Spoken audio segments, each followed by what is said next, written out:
Okay, we are live. Hello, everybody. How are we all doing? Hey, Max, how are you doing? Hey, STFC, how are you today? Welcome back. It's Monday, and you all know what Monday is. It's Minecraft, so we're back in Create at Astra today. And we got a lot to be doing. We got a lot to do, which we'll get into in just a minute. Had a good weekend. So-so. It's been pretty hectic, but I'll tell you about it later. Max says I'm all right, just sitting in the airport. Nice one, Max. Where are you off to? So anyway, like I say, I'll tell you more about what's been going on in just a few moments. But first, we are back in Minecraft. We're back in Create at Astra, and today we are going to be trying to build a new train.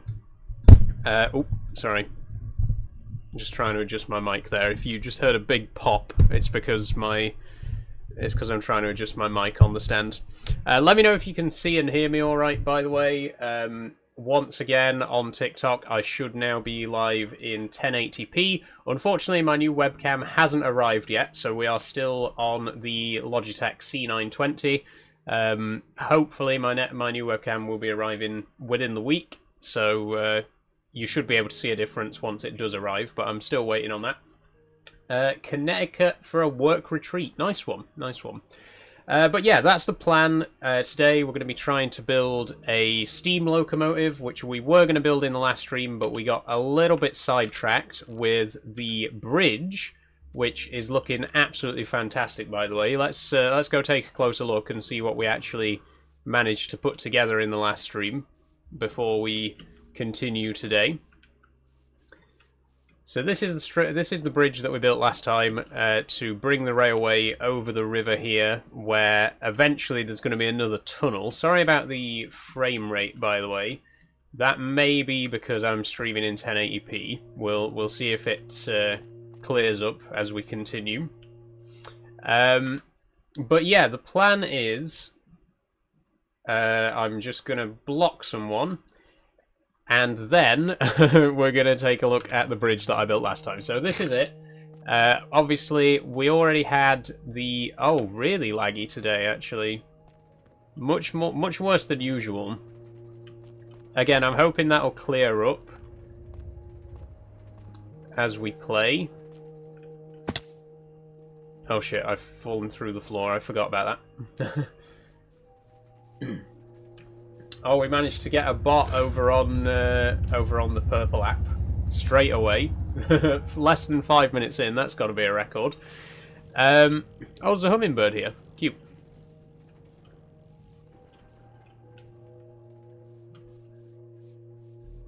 It's also telling me that there are 0 viewers on TikTok right now. I don't know how accurate that is. But yeah, this is the bridge we built last time. I have done a bit of work on it off camera. You may recall we built the actual supports in the last stream, this sort of A-frame here. I have extended the frames underwater. I've also added in some railings on both sides. You might also be able to tell I've mixed in a little bit of sanded tuff, which has a slightly different texture. I thought break up the outline a bit because I do like the texture of the cut tuff. The only problem with it is it has a repeating texture. It has a texture that's quite obvious. Like if you make a big wall out of it, you can see the repeating texture quite easily. So yeah, I've mixed in a couple of bits of this sanded tuff from chipped. And I think that really helps to break it up a little bit and give it a bit more of a detailed look. And along the bottom, I've used these other chiseled blocks from the chipped mod, which I think make it look a bit more metallic. It looks a bit too stony before. I like the pillar should look like it's concrete, but I wanted the bridge span itself to look a bit more metallic. And I think we got it. I think we've done it. So, with that out of the way, we can get on with what we're actually going to be doing today, which is building a new train. So, I'm going to get out my checklist, which we are going to completely ignore. You may remember in the last stream I said I'm going to make a checklist so that we don't forget to do stuff this week. But we are going to ignore all of that this week because we got more important things to do. I'm going to get out my other clipboards. There. And we're gonna get a schematic put together. How's everything going today? Good so far, Draydog. Good so far. Hey Saul, are you excited for GTA 6 and do you think Jason is handsome? I don't know who Jason is. I am excited for GTA 6 though. I am definitely going to be playing GTA 6 on stream when it comes out. Don't know how well it's going to perform on my computer. Probably not very well, if we're being honest, but I'm definitely going to give it a go.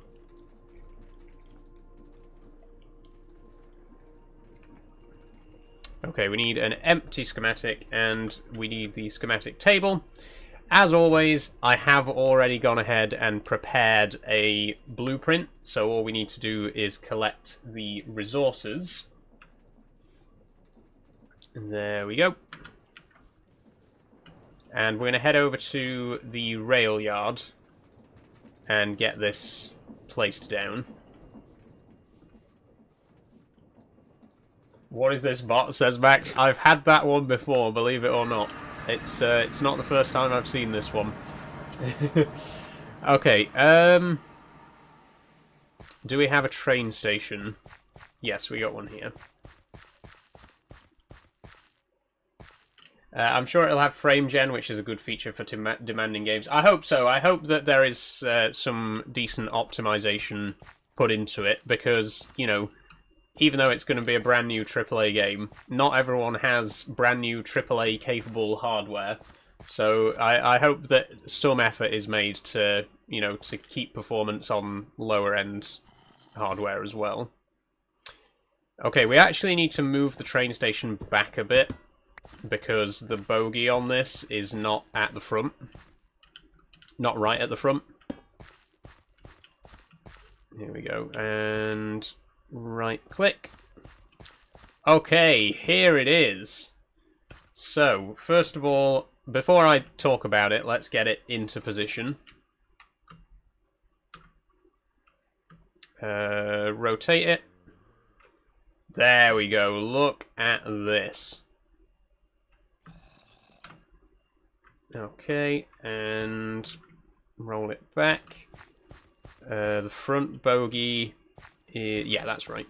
Okay, so this is the train that we're going to be building today, and what what a machine it is. This is based on an LNER V2 class, which anyone who's interested in trains, that might mean something to you. It's based on the the LNER V2 class, which is a steam loco that was built here in my hometown of Doncaster. I wanted to build a steam loco because we don't have any yet. We got 2 diesel locos. I really wanted to have something steam powered. I wanted to do something LNER because obviously I am in Doncaster, which is LNER territory, and I specifically wanted to pick something that was built in Doncaster. I didn't want to go for like the Flying Scotsman or the Mallard because they're too big. You know, I wanted something a little bit on the smaller side. And then I thought of the Green Arrow, which is a V2 class. It looks something like this. Obviously, it's a bit less square in real life, but it looks something like this. And there's currently only one of these still in existence. It's on display at Doncaster Museum, and I've seen it. I've got some nice photos with it. So yeah, I thought this would be a pretty decent mid-sized tender engine for us to build. And it's gonna haul passenger trains, because we don't really have any, we don't have a passenger network, and that's something that I really want to do, because so far we do have like waystones everywhere, so if we need to go to the iron mine, we can just teleport over there, for example. But I would like to have a passenger rail network set up, so if we need to go to a different base, we can like actually catch the train over there.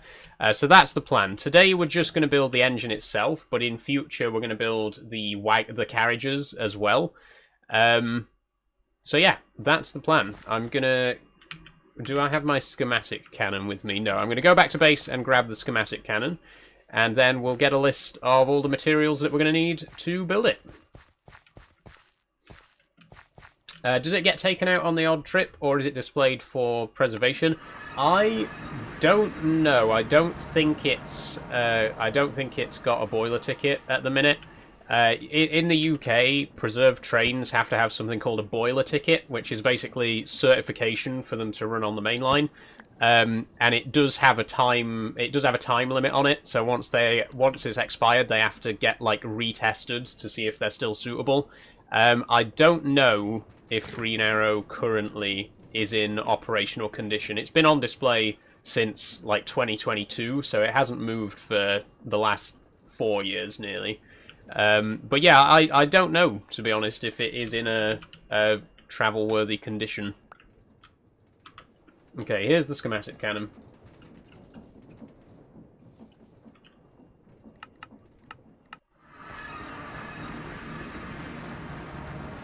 We'll pop it just... oh, not here.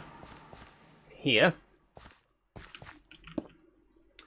Pop the schematic in it, and then we can get a checklist of all the materials we're going to need.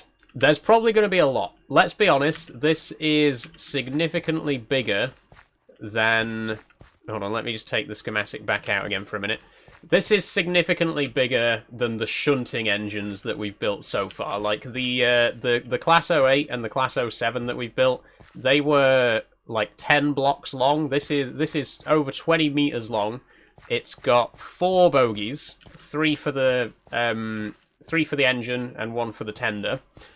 It's big. It's a pretty big beast, and this is on the smaller side of steam engines. Like I said, this is like a mid-sized tender engine, but there's going to be a lot of materials.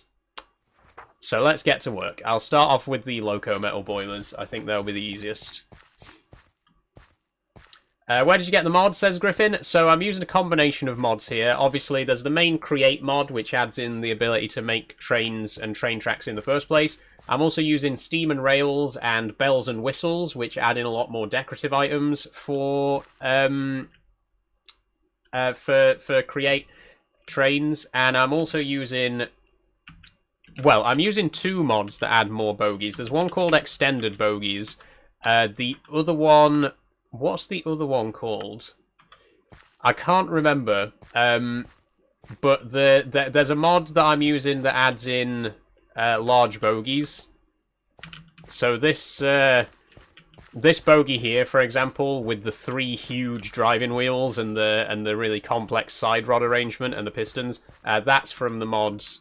Let me have a look. Actually, I've got CurseForge open. Let me just double check why it's called for you.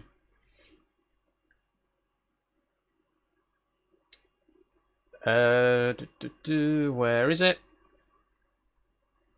Ah, it's called Blocks and Bogies. Create blocks and bogies. Like I say, it just adds in a lot more customization options for bogies, and it lets you have stuff like this and all sorts of stuff. Look, it's even got the sanding gear. That's how much detail this mod has on it. You can have trailing wheels, so we got a trailing wheel at the back here. You can have up to, I think, 6 axles on a single bogie, which is way more than you can have with steam and rails. So yeah, really good mod. If you're wanting to build like accurate trains in Minecraft, and you're using the create mod, make sure you also have steam and rails, bells and whistles, blocks and bogies. And there's a few other mods as well that add in extra decorative elements for trains. Anyway, back to it. Back to gathering the materials. 2 black loco metal boilers. Now, I think we've got loco metal. We do, but it's not coloured. It's just plain loco metal. How do we colour it again? Oh, just black dye. Fair enough, fair enough. And do we have ink sacs? No. Do we have black dye? Yes. There, and then I think a stone cutter, right? Oh, how do we make it into a boiler specifically?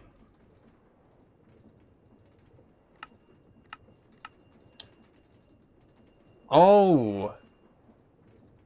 We need 8. 1, 2, 3. Yeah, we need 8 locomotive. We need blaze rods? Oh my god, I've never made locometal. I've never made boilers before, because the shunting engines don't have them.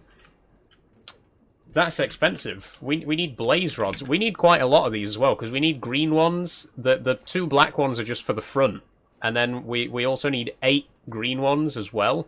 So that means if we get 4 from each recipe, if we get 4 each time we craft, then we're going to need 1, 2, 3, 4... Call it 12. We're going to need 12 blaze rods. Right. Let's make that our first priority then, is getting some blaze rods for this.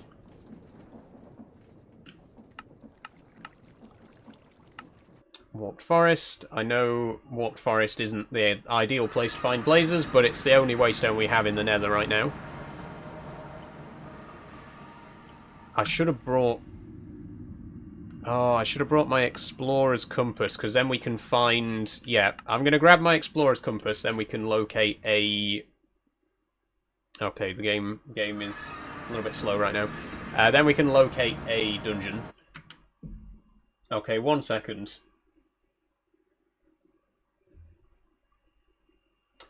Okay, I've banned I print with love, Max. Don't worry. I've gotten rid of that account. 3 identical messages in a row. I'm not gonna stand for that. Okay, we need compass. Oh, do we not have an explorer's compass? I guess not. Thanks for following Dan Ormston. Cracked stone bricks, cobwebs. Do we have cobwebs? Oh, we do. Perfect. Do we have cracked stone bricks? We do. Also perfect. And do we have a regular compass? We don't. But we do have no iron ingots. I've got some in my backpack. Oh, I've also got... I didn't realise how much redstone I had in my backpack as well. That is quite an exceptional amount of redstone there.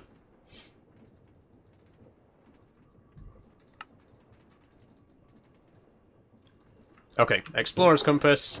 Just let me store all this redstone. I think this is from the mining drill in the last stream.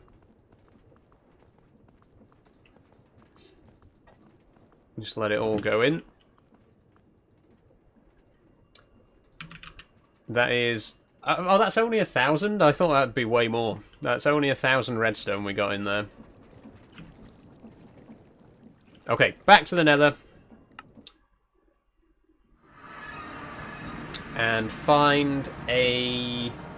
Actually, to be honest, because we got Incendium, there's probably quite a lot of structures that have blazers. And in fact, I can see a nether fortress right here. The compass is pretty much useless when we've got Zero's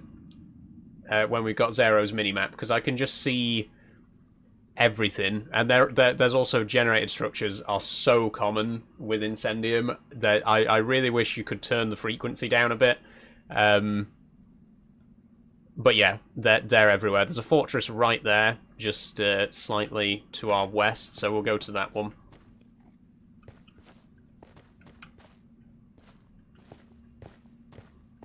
Map looks different, or is it a different kind of map? It's just because we're in the Nether, so there's a lot of black void. It's because it counts the Nether as being underground, so that's what the minimap looks like when you're underground. Oh, right, okay. I need to remember where we are. We're in a warped forest, which means there's Endermen everywhere. We need to watch where we're looking. Ow. I could survive that. Oh, I might not survive that. Okay. Hold on, let me just... I didn't expect to make 2 falls. so close to each other. Let me just regain my health.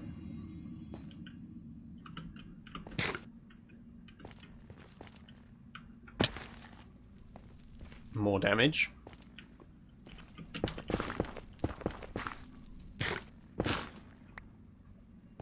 Oh, I see blazes already. I really need to get my health back up, though.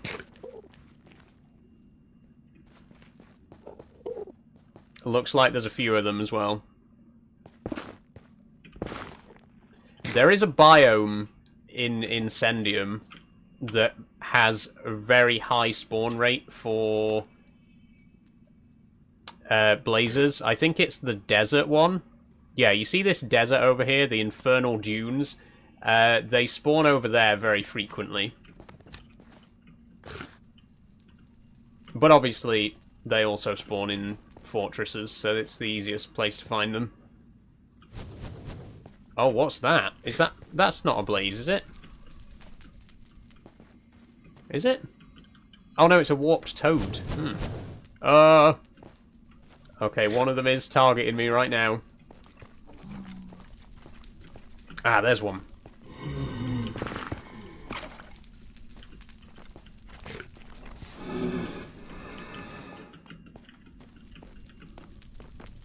Get here. Oh, there's a wither skeleton. Shit. Oh, fuck. Oh, he's following me. He's chasing me. Oh, there's two of them. Oh, I'm stuck. Oh, I'm gonna get attacked. Okay, why are there so many mobs here? I know I keep saying this, but I feel like this game is secretly not on the difficulty that I've set it to. We're playing on easy right now. And I really doesn't feel like it. It really feels like anywhere we go, there's like 50 mobs waiting to attack me. Okay, we need a plan of action. Afternoon, Charlie. How are you doing? We need a plan of action. If we're going in there...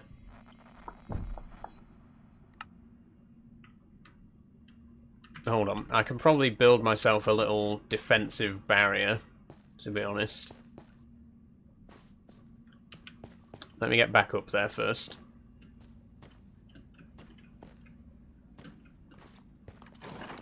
Oh, fuck. They're so hard to see as well.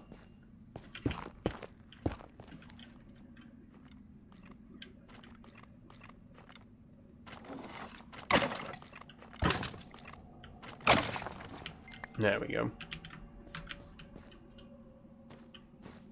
Not bad, had a nap before you live. Nice one, nice one. Okay. Let's go up this side again.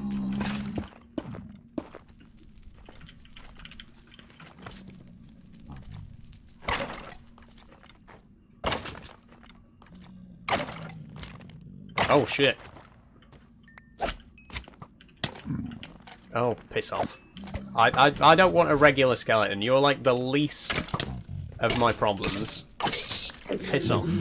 Oh, fuck. Right, look, now you've made me attack the pigmen.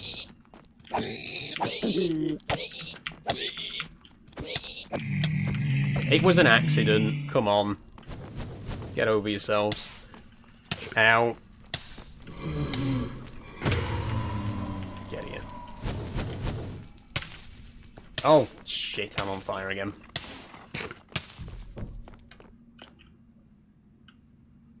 Okay. We got one blaze rod. Is there any way to duplicate blaze rods without killing more blazes? Because this is going to take forever. I bet there is. Oh, wait. If we crush scoria, there's a 3% chance it'll drop a blaze rod. That's pretty good odds. We can crush 6 blaze powder to make a blaze rod. That kind of seems, you know, counterintuitive because we need blaze rods to get blaze powder. Scoria might be a good shout. If we can just get a shit ton of that and grind it down. We only need 12 blaze rods.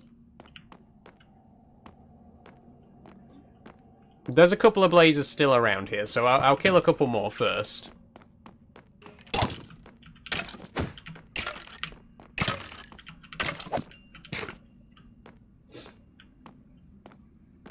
I'm sure I saw one over here.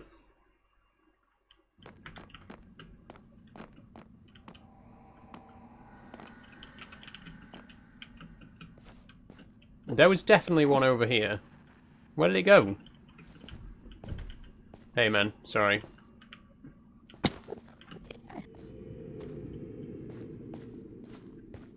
Okay, it vanished. There was one over there that just disappeared as well. Okay, well if they're just going to keep despawning, then yeah, I think it's going to be a lot quicker if we go back to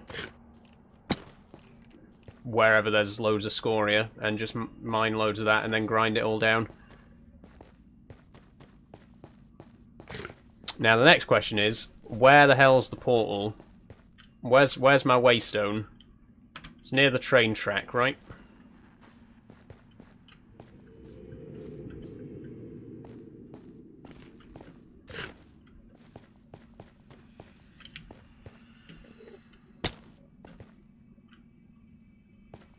I think it's up there.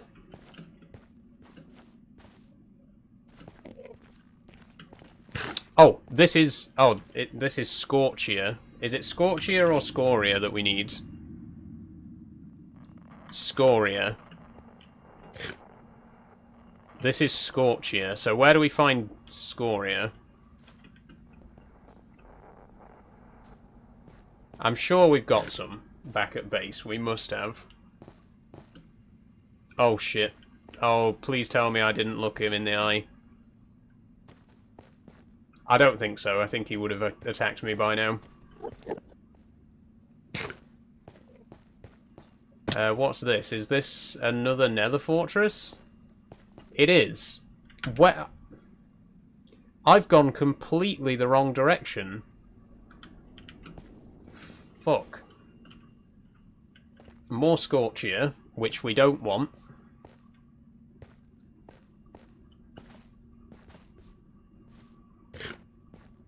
Okay, so it's this direction, yeah?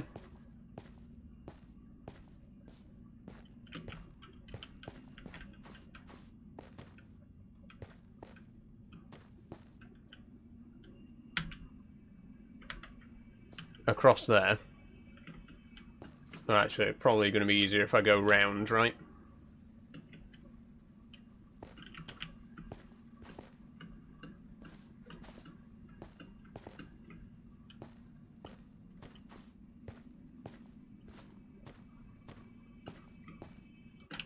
How come there's no music? I guess there's just none playing right now. Sometimes, when I'm in my creative testing world, I turn the music off sometimes. And then I forget that I've done it. And then there's awkwardly no music on stream. Okay, we're nearly there.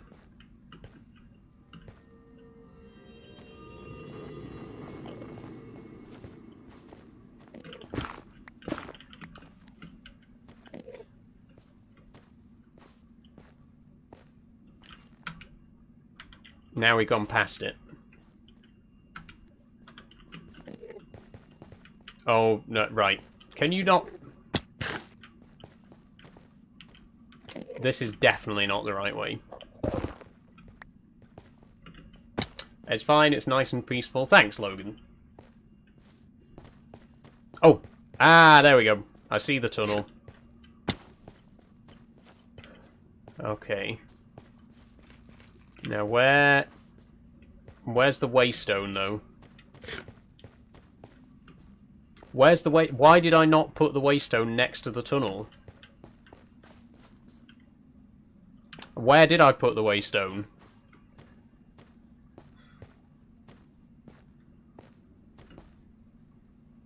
I actually don't know. Right, fuck it. We're gonna have to break back into the tunnel then. How's your Monday been? Not bad, not bad.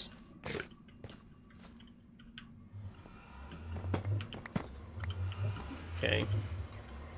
There won't be any trains anyway, because it's... I've turned them off temporarily, so we don't need to worry about getting hit. Oh, there's a blaze spawner down there. I forgot about that. I could go down there, because with a spawner, it's a lot easier to get a high quantity of what I need, right?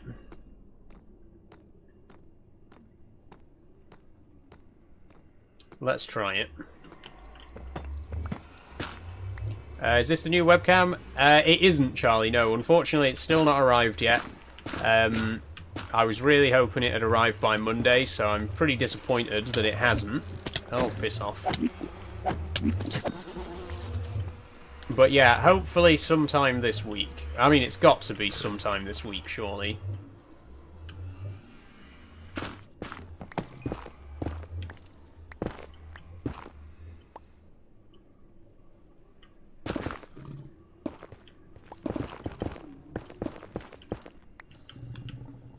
Ah, okay.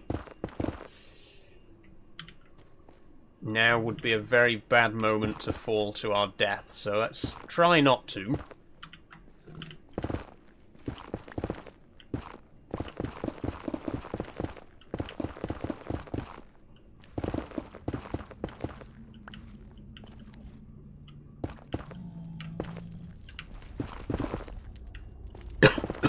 Excuse me. Down we go. Bloodstone. Oh, I remember this.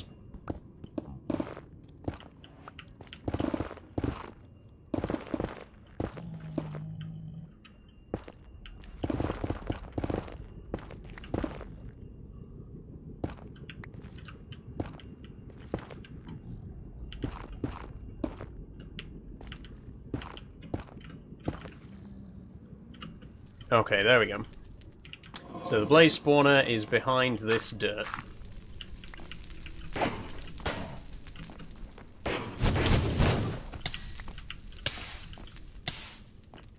Okay, if I can close it in... Oops.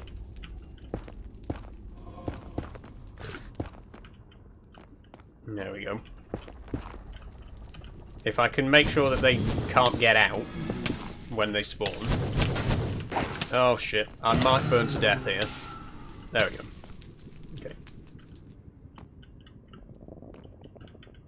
Okay. They might be able to get out this side as well. Okay, there's no way for the blazers to get out now. There's no way for the blazers to get out now. So all I have to do is kill them when they spawn.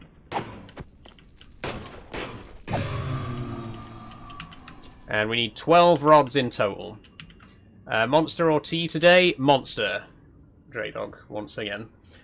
My last one, so I'll have to stock up again tomorrow. Okay, anybody else? I'm waiting. I guess we don't actually need these lights on here now, because we want them to spawn. I don't think they actually make a difference in the nether, though. We'll put one there, just so we can see...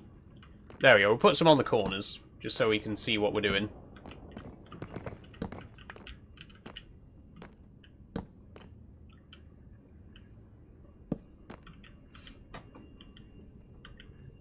Is the original your go-to? Yeah, it is. I tend to go for the original. I like the flavour of original. I do. I do get the sugar-free one though, most of the time. The only thing is, the sugar-free. It's very hard to get 9 packs of the sugar-free, and I try to get 9 packs just so that I can have one a day, like for a week, and then I only have to stock up like once a week on them. But yeah, there aren't many places that do 9 packs of the sugar-free, which is why I always end up getting original. The flavour's more or less the same, so...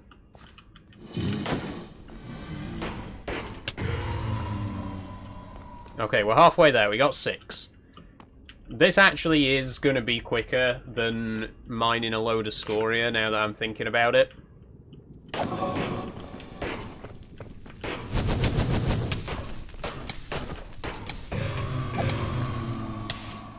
Ow. They have different attacks, though. I don't know if you noticed. They have different attacks from the vanilla game. I wonder if that's Incendium. Their flame attacks look different. Oh, right. Stop spawning them in threes! Three's too many.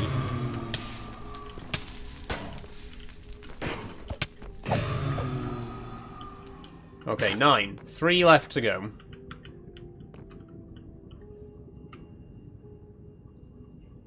I hope we don't need any more. This is only for the boilers. We might need more for other stuff. I guess it makes sense, because, like, locomotive boilers do have pipes running through them. I guess blaze rods are supposed to be the pipes, the boiler tubes. Which, yeah, fair enough. It makes some sense, logistically.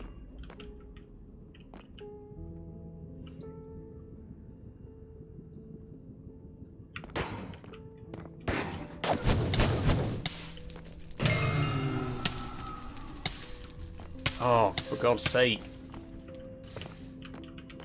I just wish they had a slightly higher drop rate, because it's very tedious to gather loads of them. Where are we going to get lime dye, by the way? I don't know if we've got any cactuses. Oh no, we've got access to a desert. We've got a waystone that leads to a desert village, so we can get cacti if we need them. And we will need them, because the steam engine's going to be lime green, which is like the typical LNER colour, the iconic LNER green. I think it's called apple green. But obviously in Minecraft, lime is the closest approximation. There we go, 12 blaze rods, let's go. Hi Chipsky, how you doing?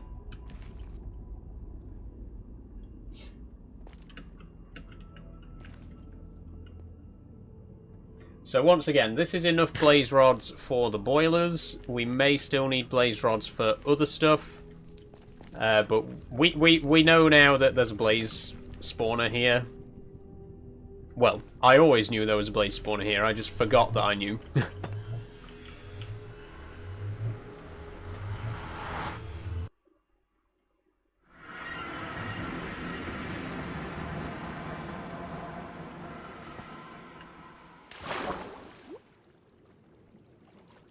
We could... It's just frozen. We could do with a bit more ink, because we are going to need a lot of black loco metal as well.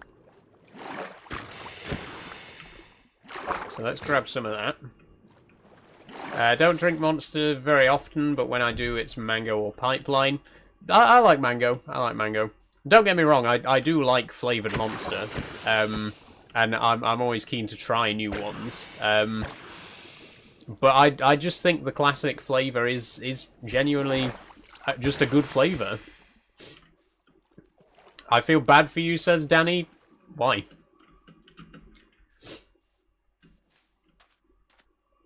Could you explain? Elaborate? Elucidate?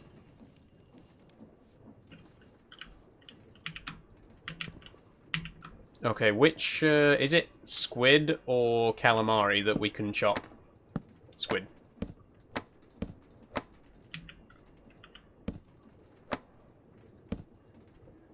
Oh, we can make calamari slices. I didn't realise we could do that. Not you, your family. Why, though? You still haven't explained why. Why do you feel bad for my family? Hey, Sean, how you doing? I don't know what happened to my voice there. Don't agree with different flavoured Coke, says Draydog. I like different flavoured Cokes. I like cherry Coke. I like vanilla Coke. I actually really like the flavour of vanilla Coke. There was a lime one a while ago, wasn't there, that I quite liked. Do you plan to upgrade your PC, says Sean? Not anytime soon, Sean. It's only been about a year, about 18 months since I last upgraded my PC. So it's probably going to be another year or two at least before I think of getting another one. I wouldn't feel comfortable, says Danny. Why not, Danny?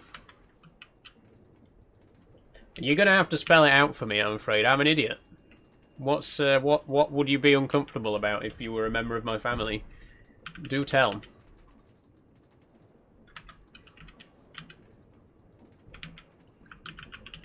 Boiler. Loco metal boiler.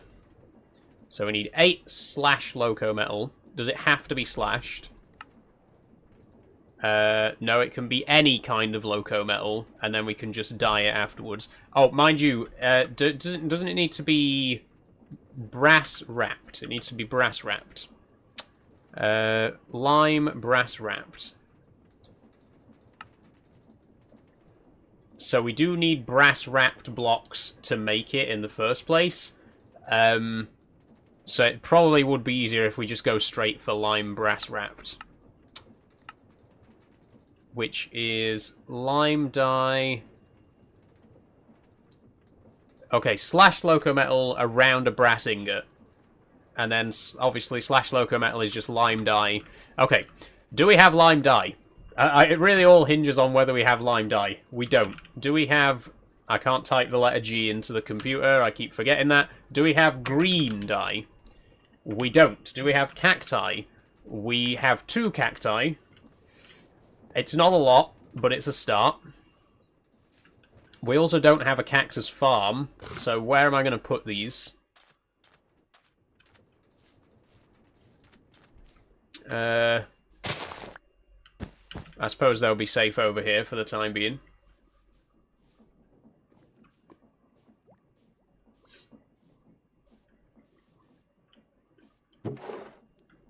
The way I see about upgrading a PC is when your favourite game stops working. Honestly, that's a good rule of thumb, Sean. Once a game that you enjoy starts to perform slowly, that's a good opportunity, a good moment to upgrade your PC. I agree with you there. It just feels weird, born as a bee and now a girl. Well, I mean, I wouldn't call myself a girl, to be honest. I'd call myself a woman. I get where you're coming from. I think it's definitely weird at first to, you know, someone who you've known for a long time, for them to come out as transgender. It is weird. In the sense that it takes a lot of getting used to. You know what I mean? I'm not going to pretend that my family didn't have, like, a period of adjustment where they got used to me being trans. But they were very accepting, and at the end of the day, they're still my family, and they love me, so they... While it was something that they didn't quite understand at first, they were willing to make the effort to learn about it, you know? And that's fine. It's fine to be a bit weirded out at first. It's if someone comes to you and says, you know... If someone you know very, very deeply and very, very personally comes to you one day and says, you know, I think I would feel more comfortable as a woman, yeah, it's a shock. It is a shock. But if you truly love and respect that person, if that person is a close friend or family member, you'll try to see it from their point of view and you'll try to learn. And that's exactly what my family did. They might not have fully understood it at first, but they wanted to. They made the effort, and they've accepted me, you know.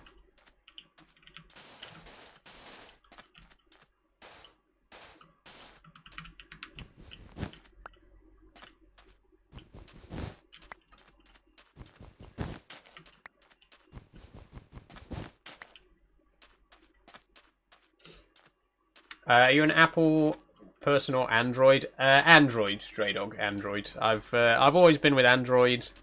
Well, growing up, you know, I was from a working class background. We didn't have a lot of money, so we couldn't really afford Apple products. But then as I've got older, I've come to realize that I just prefer Android anyway. Even now that I can afford an iPhone, I'm perfectly happy with my Nothing phone, which is an Android. It's really good. It's cheaper than an iPhone, but equally as powerful. I don't want to get into a whole debate about it because I don't want to start arguments with people, but I personally think that Android just has a lot more features. It's a lot more customizable. As a developer, it's a lot easier to code for Android than it is for Apple. And look, I don't hate Apple. I'm not going to shit on people who have Apple products and who enjoy their Apple products. I'm just saying, for me personally, I prefer the customization and the I guess more open source nature of Android. I know Android isn't completely open source, but it feels a lot more moddable and you know, editable than Apple is. That's my thoughts on it.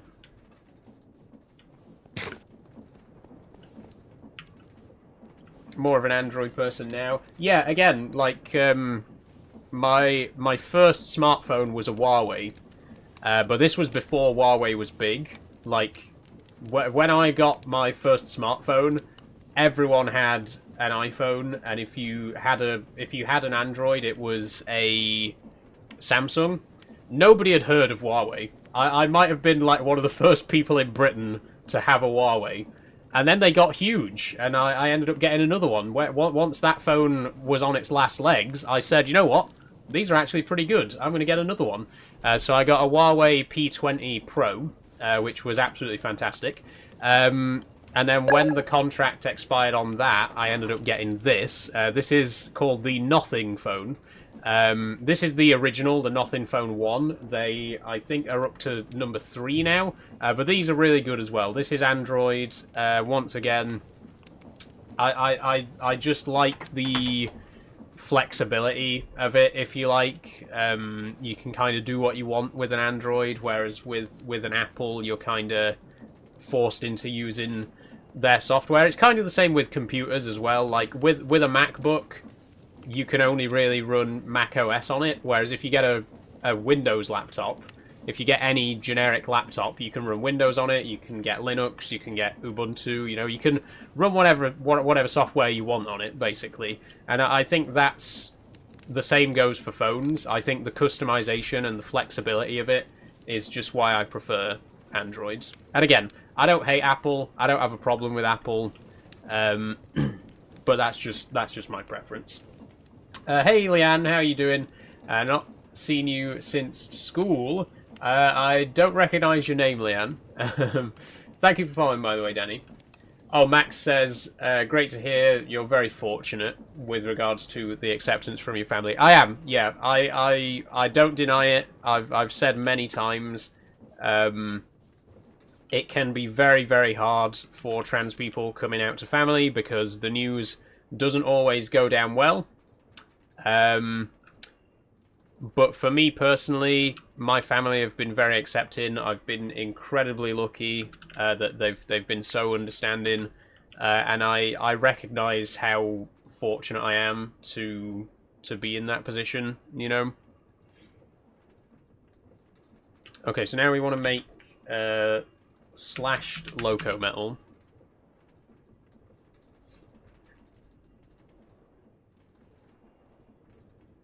I changed my name, used to be called J Smith.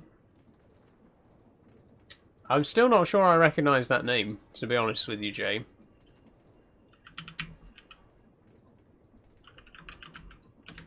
Loco metal.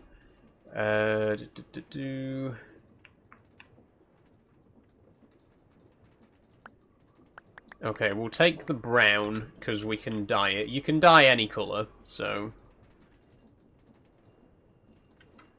Which is good. I hate how in vanilla Minecraft there are some recipes where once you've dyed it a certain colour, you can't change the colour again afterwards.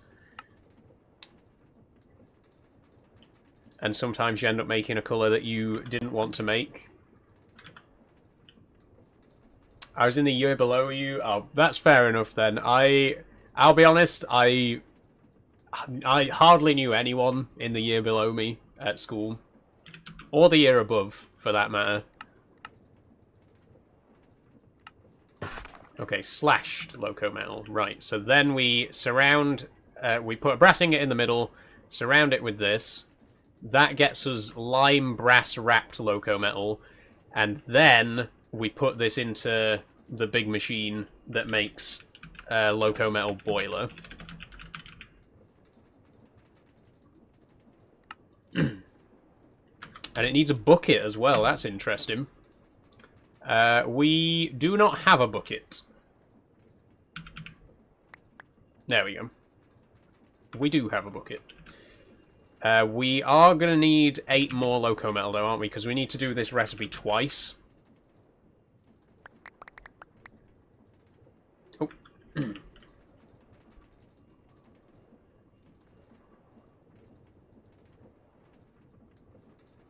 I'm back. Hey, Kevin, how are you doing?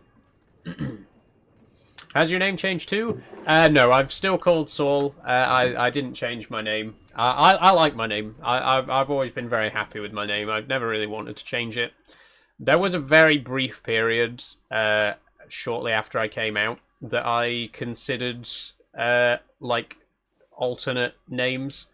Rose was one that I quite liked. But in the end, I just didn't really feel... It didn't really feel right having a name other than Saul, you know? So I kept my name. I did change my middle names, so Rose is one of my middle names now. But yeah, I like Saul. It's, you know, it is a fairly rare name.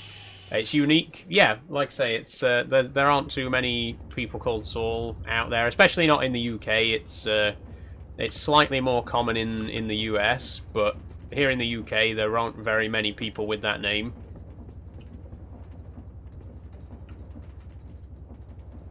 Oh, we got to get rid of the corners, haven't we? Doesn't... Right, I have a problem with the way mechanical crafters work in Create, because I really hate that you have to physically change the shape of the machine to change the recipe.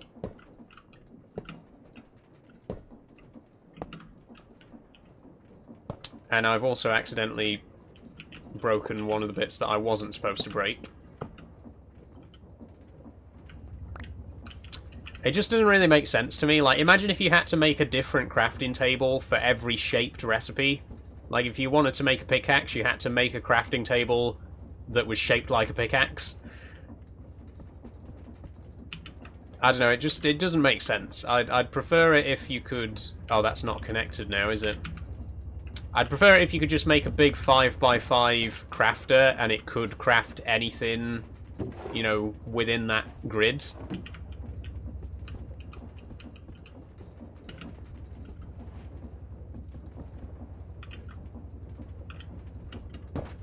Anyway, I'm rambling.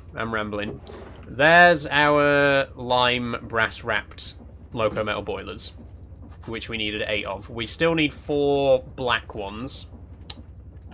Just plain black loco metal boilers, which will be 8 black slashed loco metal. Right. Been out today to do a few quick videos. Now my legs now hate me because it's been so long. Oh yeah, honestly, I'm dreading my first Peak District visit, which hopefully will be this month, because I really haven't been for a good long walk since October. My legs are gonna be absolutely knackered.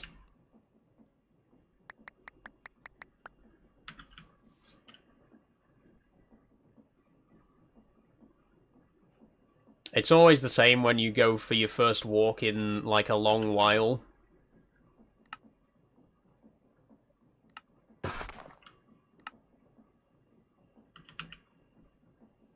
Okay, black... where is it? Black loco metal boiler. Black slash loco metal. Okay, that's right. So, we are an hour into the stream. We're finally starting to collect the resources that we need to make this steam loco. Hopefully we'll get it finished today.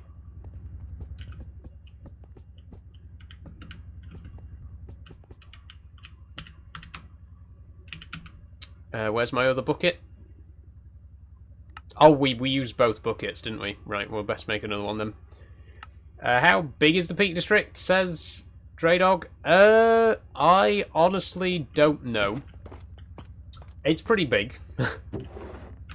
It's not as big as the Lake District. I think it's about half the size of the Lake District. So if you know how big the Lake District is, half it.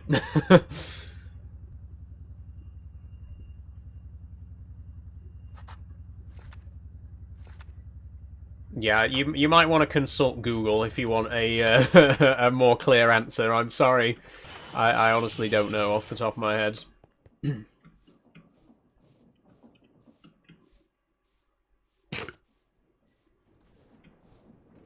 Okay, to the rail yard. We got our first boilers.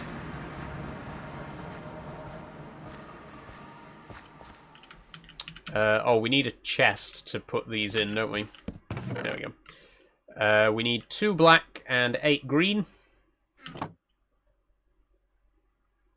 Then 18 black slash loco metal. We'll do that next. If there's any more loco metal that we need, 18 black slashed, 24 lime brass wrapped, and 40 lime riveted, 1 plated, and that's it.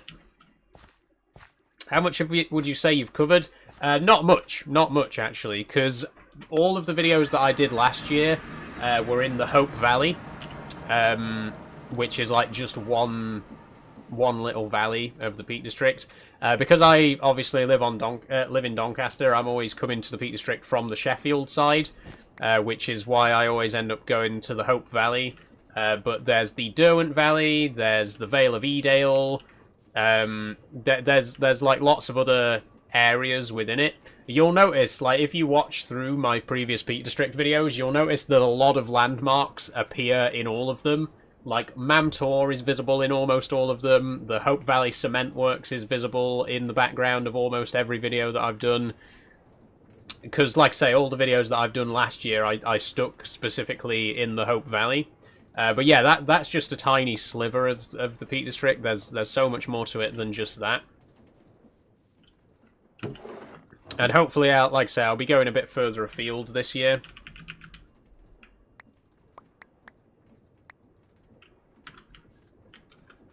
Okay, so we needed, what was it, 18 black slashed.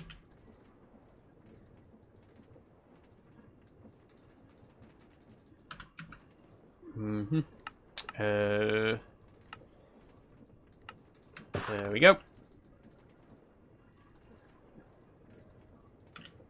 Okay.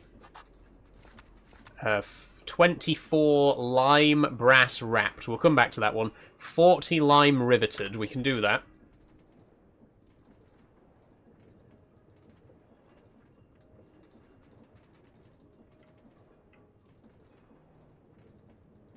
Can I mix and match these? Will it still work? No. Well, that's unfortunate.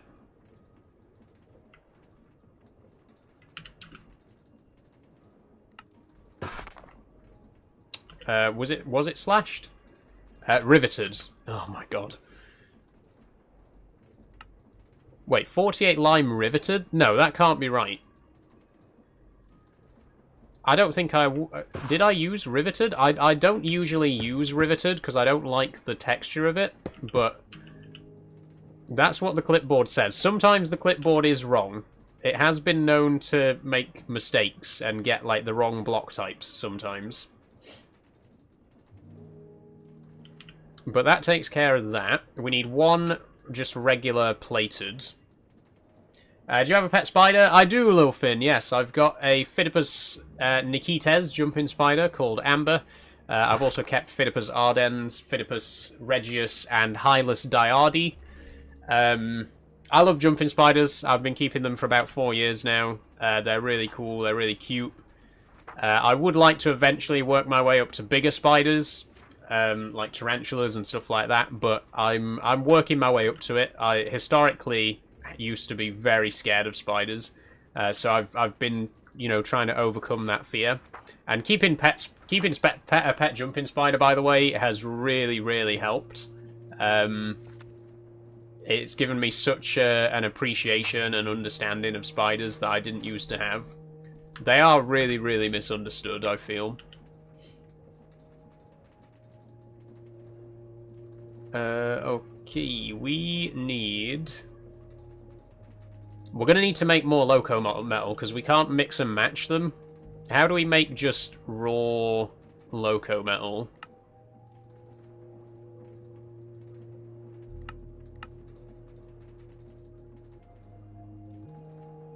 Slash loco metal. What's the recipe for it? I can't remember. Is it... It's not an iron ingot, is it?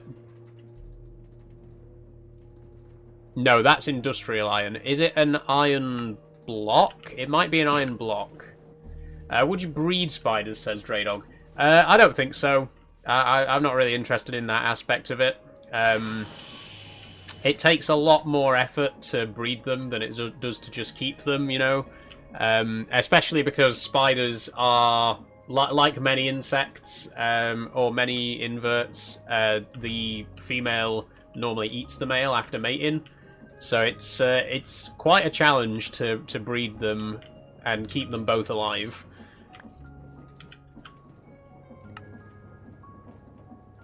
But yeah, I've never really had any interest in breeding them. Just keeping them is enough for me. Okay, that is how we make it. Good, good, good.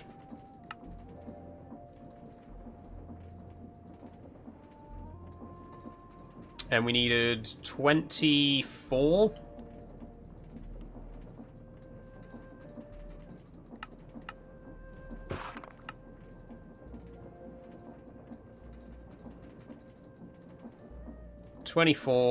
Brass wrapped. Oh, it needs to be slashed first. Oh god, there's so many recipes with the loco metal. It can be a bit of a challenge to get the right one. There we go. There's our brass wrapped. So just to double check, 24 lime brass wrapped loco metal, 18 black slashed loco metal. Yep. 40 lime riveted loco metal, and 1 plated loco metal. Okay, that's all the loco metal. Sorted. Max says, about to head out to board the plane. Nice one, Max. Have a great stream. Thank you very much. Enjoy your trip to Connecticut. Hope you have a great time. And we'll see you again.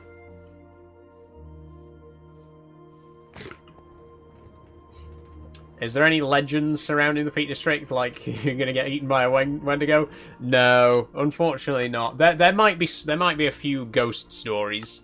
There aren't really too many like cryptids from the UK. You know, there's plenty of haunted places, and I'm pretty sure almost everywhere in the country there's a tale of the big black cat that lives in the woods. But you know, I don't think we really have many cryptids in the UK. I guess the Loch Ness Monster is like the biggest cryptid in the UK. Probably one of the most famous cryptids in the world, and obviously completely non-existent. Sorry, Nessie fans out there. I'm a non-believer. But anyway, we got all the loco metal. What's next on the list? There's quite a lot of copycats. A lot of striated concrete as well. Let's do the copycats first. We are going to need 14 vertical half layers, 24 stacked half layers, 49 slope layers, 2 copycat slopes, 2 copycat slices. What? Wait, why do we need 49 slope layers? What are they for? What could they possibly be for? Hang on. Let me...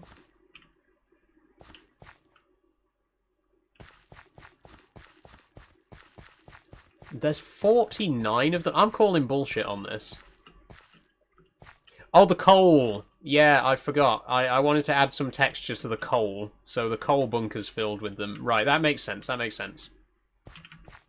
Okay, so let's do that. Let's head to the zinc mine, see what the zinc situation is, and make a bunch of copycats.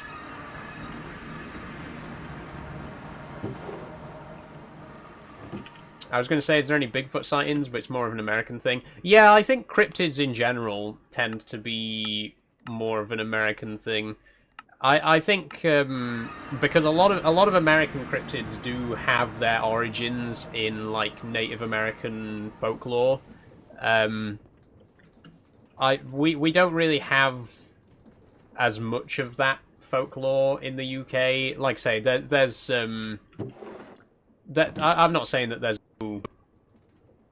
sorry for the freeze. I'm not saying that we don't have any like folklore like Celtic and stuff like that, but yeah, I just think because of the nature of the UK as a very small island, there just isn't really as much space for these potential cryptids to exist. You know, like if Bigfoot did exist in the UK, where would they live? Whereas in America, there's a lot more open space. So it's a lot easier to believe that there could be something out there, you know, when there's a much bigger wilderness out there. That's my thoughts on it anyway. I think that is the most logical reason that we don't really have as many cryptid-like creatures in the UK folklore.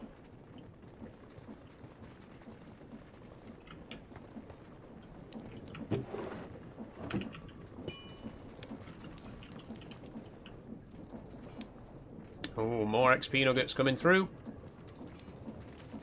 There's very little woodland here. Yeah, oh my god. It's there's so little natural woodland in the UK. The thing is, there's quite a lot of logging land, but obviously that's not natural biodiverse woodland. It's very mono... What's the opposite of biodiversity? It's like an ecological dead zone, really, because like if you got a huge forest full of pine trees that are just there for timber, nothing else grows there. It's literally just those trees. So there's very little biodiversity in like farmed woodland, and there's very little natural woodland left. I think it's like less than 1% of the UK is natural woodlands, like old growth woodland, which is a shocking statistic.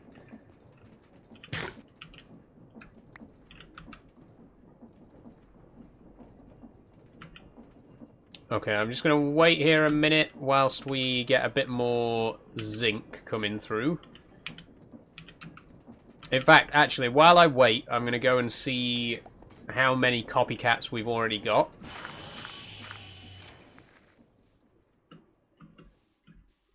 Because we've already got a few of them. From various other projects that we've done. Oh god, yeah, look at all these.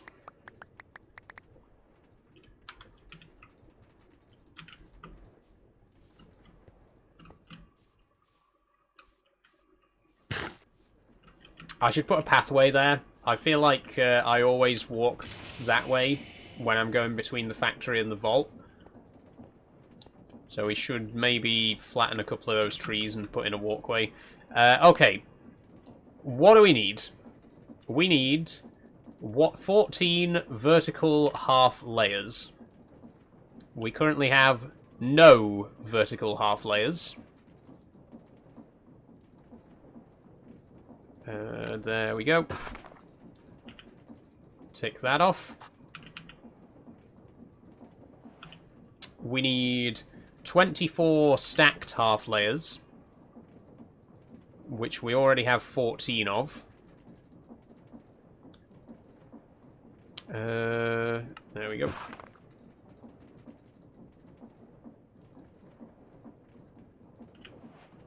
Okay.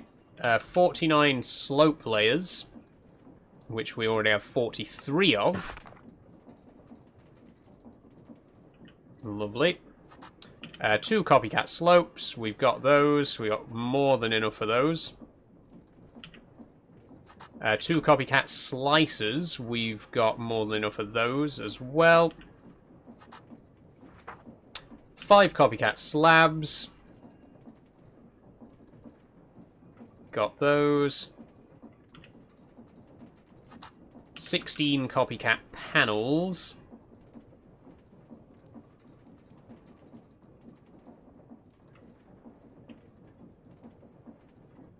Okay, put those away.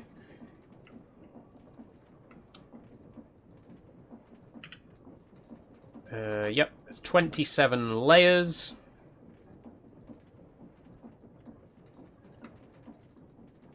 Yep. 6 headstocks, we'll come back to those, and 17 half panels. We got 7.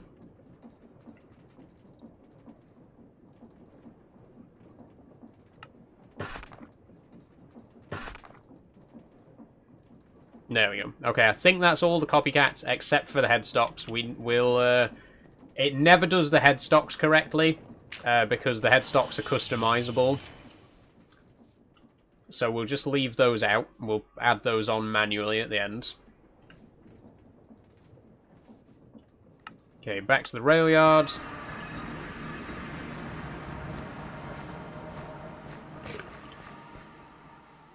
And just to confirm, 17 half panels, 27 layers, 16 panels, 5 slabs, 2 slices, 2 slopes, 24 stacked half layers, 49 slope layers, and 14 vertical half layers. Okay, good, good, good. That's quite a big chunk out of the way. Like I say, we'll come back for the headstocks. Let's do the striated concrete next. What mod, says Danielle?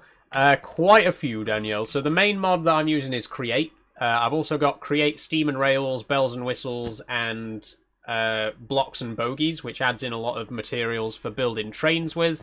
And then I've got Copycats Plus, which adds in loads of different copycats, so you can make blocks out of any material in loads of different shapes. Right now, we are gathering materials to build this, a Nigel Gresley V2 class, LNER V2 class.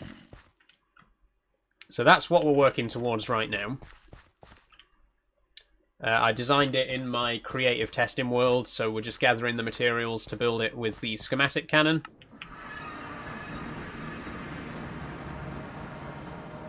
Okay, 3 black seats. Do we have those? We don't have any seats. I'm pretty sure seats are just wool and then... yeah, wool and a slab. So as long as we got black wool, which we don't. As long as we got white wool, which we can dye, and some string.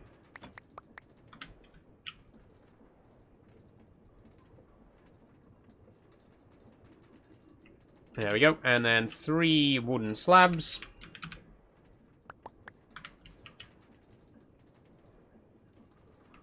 Okay, there's the seats. Next up, quite a lot of black striated concrete. 15 blocks of coal. We can do that one quite quick, because we've already got 21 blocks of coal right here. That's just decoration for the bunker, for the tender. Okay, striated concrete. Now, we've only got grey striated concrete. 39 plus 15 plus 3. Okay, so 42, 52, 57. Okay, we actually might have enough here with just this one stack then. How do we dye striated concrete? We just surround a piece of black dye. Okay, there we go. Now we got 64 black striated concrete. We need to make 39 of it into slabs and 3 into stairs.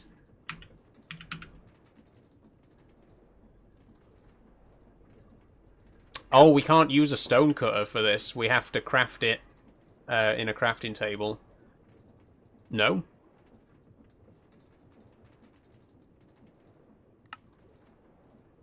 No, we can't. Wait, what? So why won't it let me? What? It didn't let me, and then all of a sudden it did. What's going on there? Okay, anyway, 39 of these.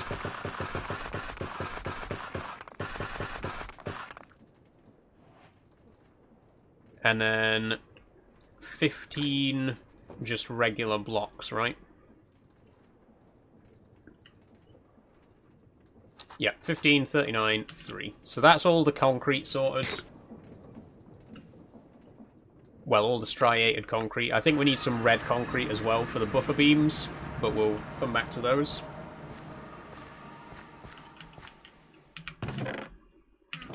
Okay, tick all of those off the list. Yep, so first page is done.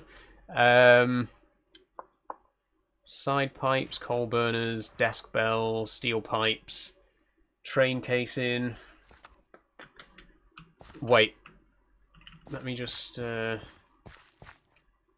Okay, it is just plain grey pipes for the sides. Right, just double checking. What should we do next? Let's do the pipes. So we need 2 brass side bent pipes, 14 steel pipes, and 1 wrought iron end pipe. I have no idea how to make these pipes. These are all from the Blocks You Need mod. 2 steel ingots. Easy. We got loads of those. Because we've been stockpiling them for the Space Center, for building our rockets and stuff. Remember that? Remember that we're supposed to be eventually going to space? And I just keep getting distracted and building trains instead? One day we are going to get to the moon, we're going to get to Mars, Venus, everywhere else. And we'll build trains on all of those as well.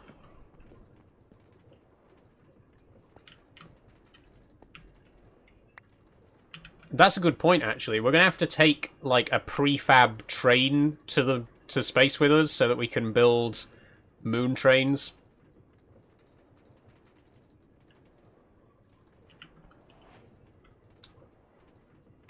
Oh shit, I forgot, you can't... we can't put stuff back into these vaults. Hold on. We can drop them in on the top.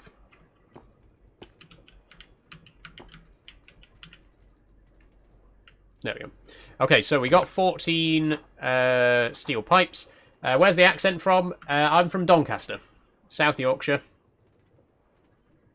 So not as strong as a North Yorkshire accent, but you can hear a bit of the Yorkshireness in there. And I should point out as well, because a lot of people... Oh, thanks for following Rainbow Menace Girl. Thank you very much. A lot of people have commented that my Yorkshire accent is not very strong. And I do just want to say that it is a lot stronger off-stream. I don't even realise I'm doing it, but for some reason, whenever I'm streaming, I soften the accent a little bit. It's a completely subconscious thing, but I do actually have a slightly stronger Yorkshire accent when I'm not streaming. I guess I just instinctively dial it down a bit for, you know, to make it a little bit easier for people to understand me. Again, not that it's super strong anyway, but it exists. Okay, we need to make 1 wrought iron end pipe. Which needs a wrought iron pipe, which needs 2 wrought iron, which needs pig iron, which needs rough iron, which needs raw rough iron. What the hell? Why is this such a complicated recipe? Surely not.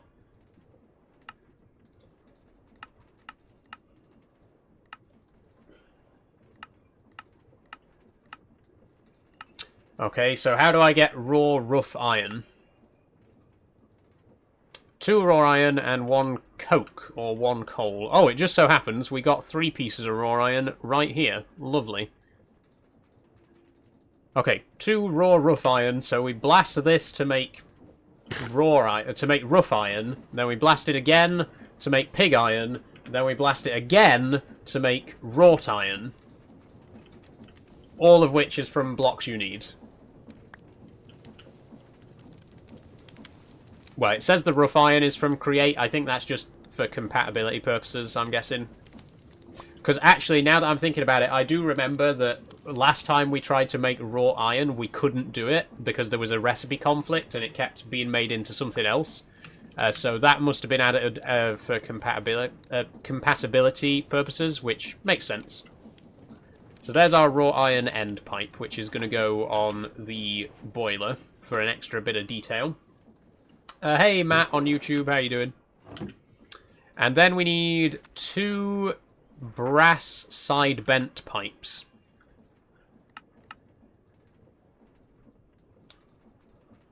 Which is 2 brass pipes, and they're just made with brass ingots. Oh, how do we make brass ingots, though? Those aren't the same as... Oh, we can use create brass. Fair enough. Are these paid mods, says Jake? Nope, all the mods that I use are completely free from CurseForge. If you want the full mod list, you can find it in the Discord server if you would like to join that. I've got a full download list where you can get the full mod pack, but all the mods are available on CurseForge. Okay, do we have vertical... We don't. I thought we had some of that. Vertical framed glass. Oh, it's just regular glass in a stone cutter. That's easy enough then.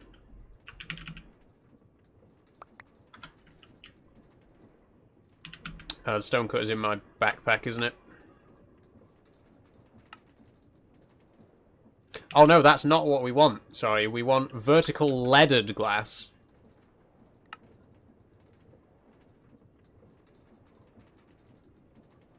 Which is... Oh, we need a glass blower. Oh, fuck. Or we could use a glass blower upgrade for the backpack. That's cool. I guess we'll make a glass blower.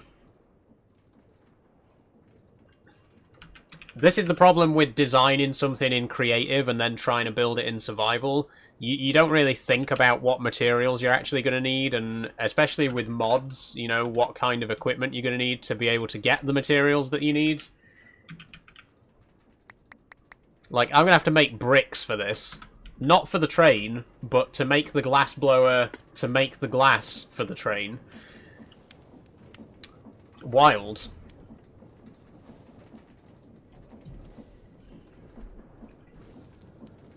It's only 5:30 though. We're halfway through the stream. I'm still confident that we can finish building the loco today. Okay, we also need a crafting table.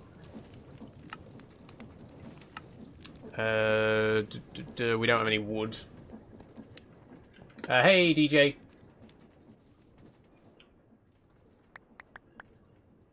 Blast furnace, we do not have.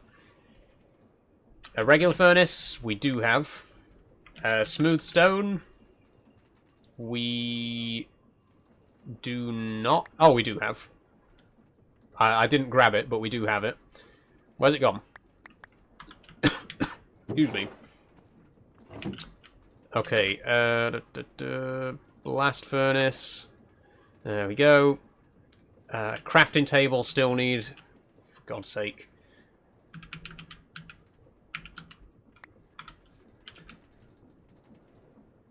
Okay. Brilliant. There's the glass blower. We literally need this to make 2 blocks of glass. That's all we need it for.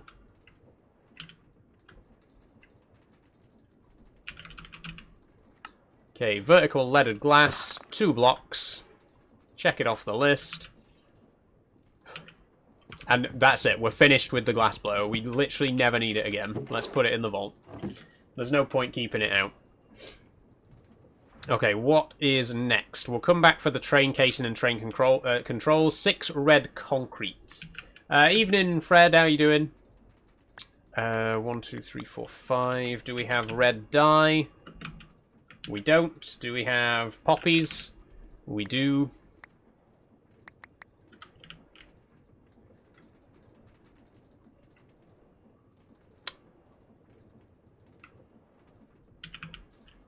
We need 8, don't we?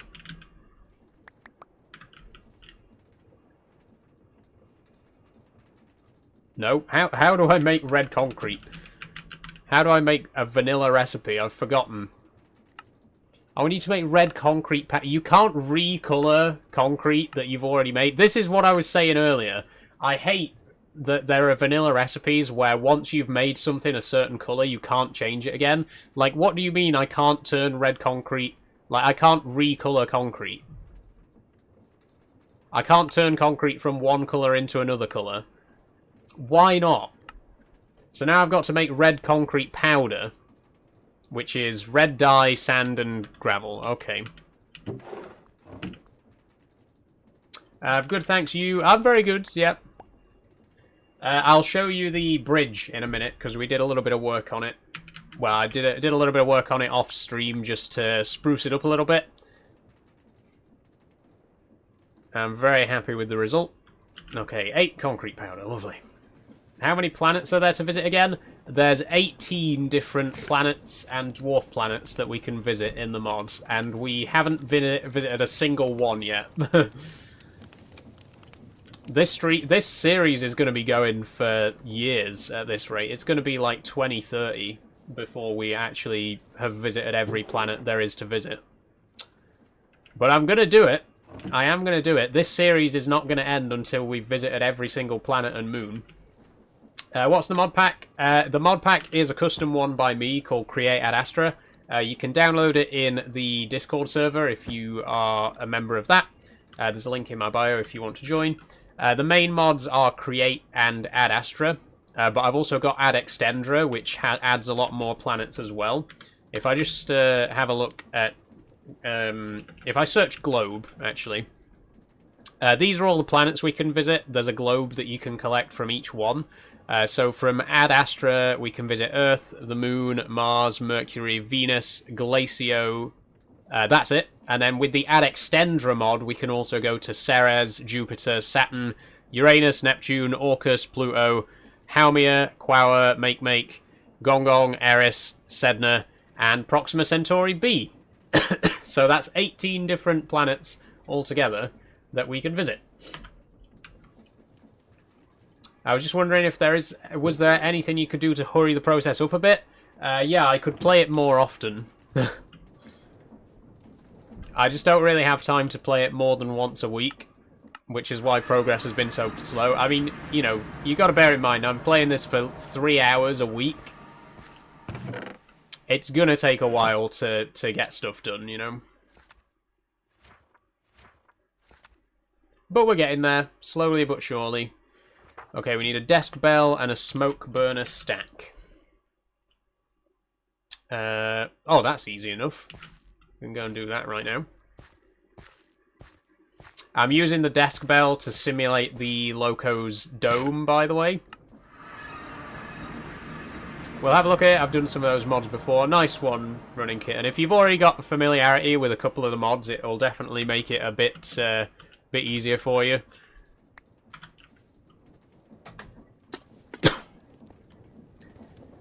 I just kind of ended up stopping halfway through, though. Fair enough, fair enough.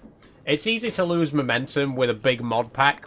You know, when you've been playing it for a long time and you still haven't made much progress in the grand scheme of things, it like starts to get boring, for want of a better phrase. Which is why I keep doing all these side quests and stuff, you know, and just going off on tangents and building all kinds of other crazy things, because it keeps it interesting, you know, it keeps me on my toes with it. Coal burner smokestack next. Looking forward to seeing the rocket, says Draydog. Me too. There's actually 11 different tiers of rocket that we can build. The first one is this really tiny little thing that is only going to get us to the moon. Then each planet you go to, you unlock the materials to build the next tier. And eventually we can get all the way up to tier 11. Excuse me, tickly throat again. But yeah, there's a lot... there's a lot more still to go. Okay, 6 iron sheets and a campfire we need now.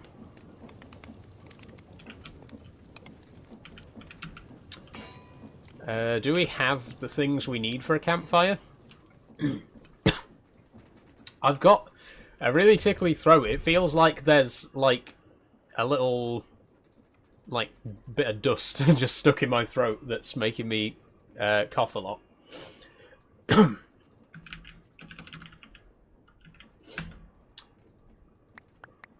Okay, we're gonna have to make a campfire by hand because we don't have one.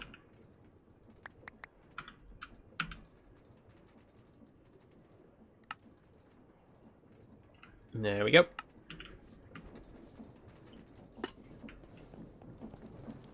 And then we got our plates here. Okay, there's the smokestack.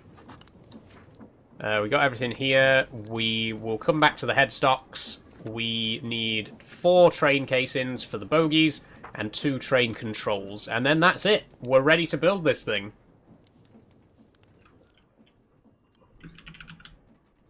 We don't have any train casings. Do we have any train controls? Nope.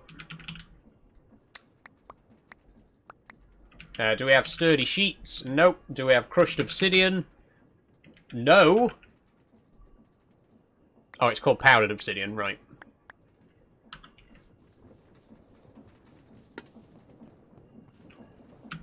Do we have a bucket to get some lava?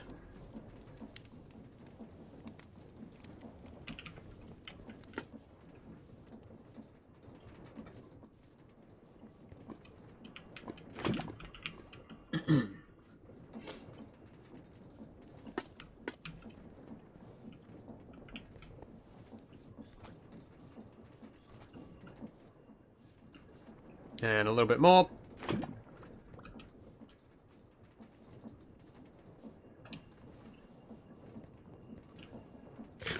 And a little bit more.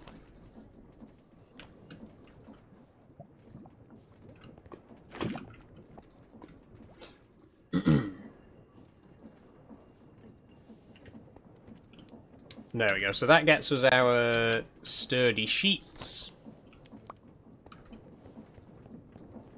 which we then need to press.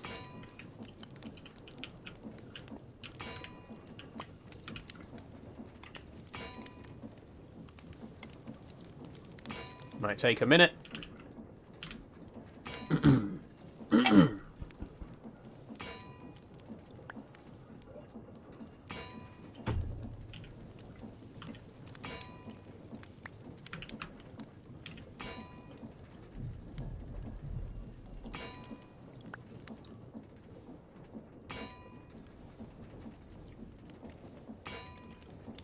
There we go. Okay.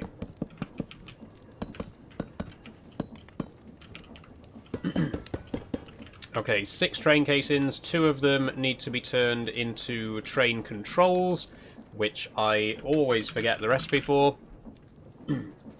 Precision mechanisms, of course, and 2 levers. Oh, we got loads of precision mechanisms. I forgot. Yeah, we set up a precision mechanism factory, didn't we? We've semi-automated the production of precision mechanisms now, because we need loads of them, and I think fully automating them would be a bit more complicated, but we've got a machine that's somewhat automatic. We still need to feed materials into it manually, but it does the job.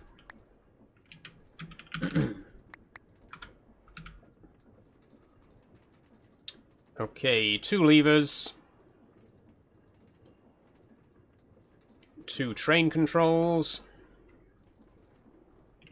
And with that, we have everything except the 6 copycat headstocks. And that's because we need... Can you just use a regular copycat headstock? I don't know. The headstocks behave very strangely.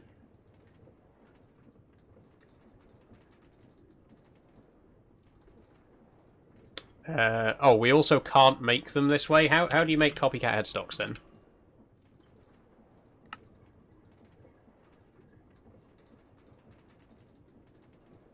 Oh, 3 copycat panels, and then a Lincoln pin, and we need 6 of those.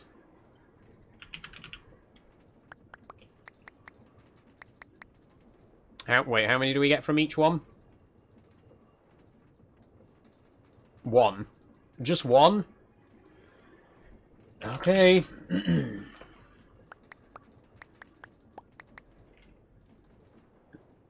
And then, what was it again? Link and pin. Or screw links work as well.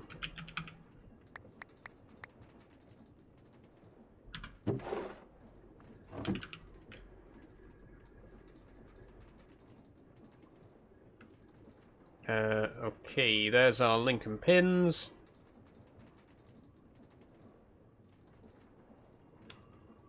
How do we make the buffer one?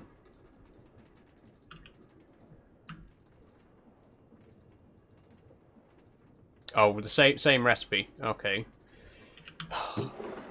These are so tedious. It turns them back into regular headstocks when you break them, anyway.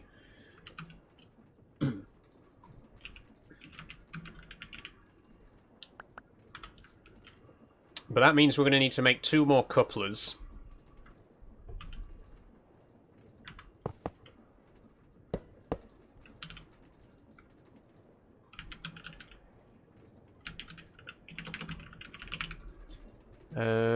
Coupler...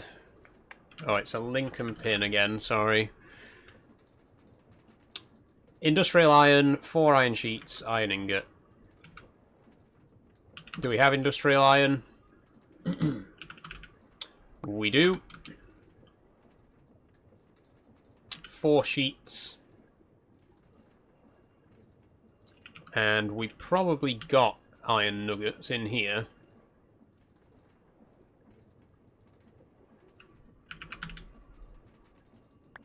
There we go.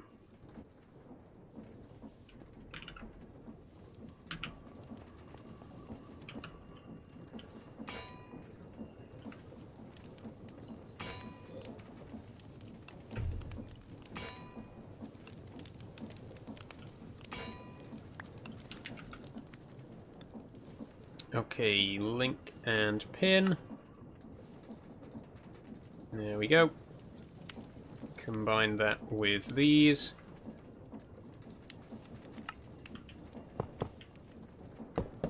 And there we go.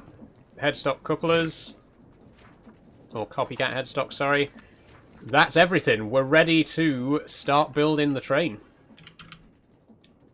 Lovely. Exciting. I'm going to sleep first.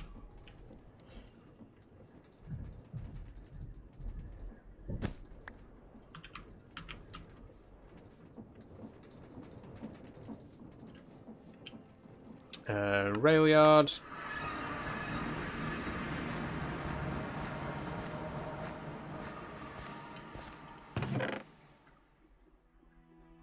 Oh, the chest's not big enough. And of course I don't have a single piece of wood on me to make a bigger one. Hold on a second.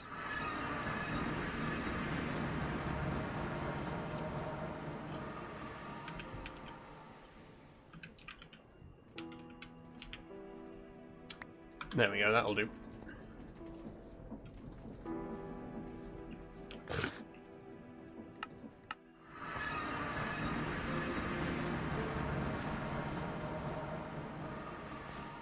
Okay. Right, just grab all of this. Oh, I can't even pick it all up. Okay, hopefully we don't lose anything here.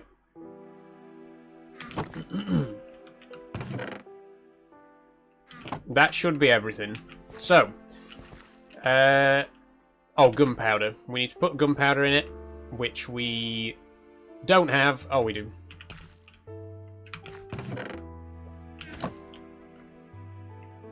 Okay, here we go. So all we need to do is press play, and it should build it for us.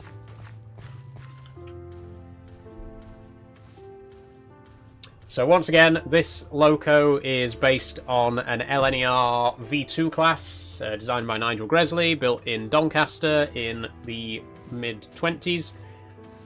There's only one of these still in existence in the world. It's called Green Arrow, and it's on display at the Science Museum in Doncaster. And as a Doncastrian, you know, as a local lass, I wanted to build a Doncaster-based train. So here it is.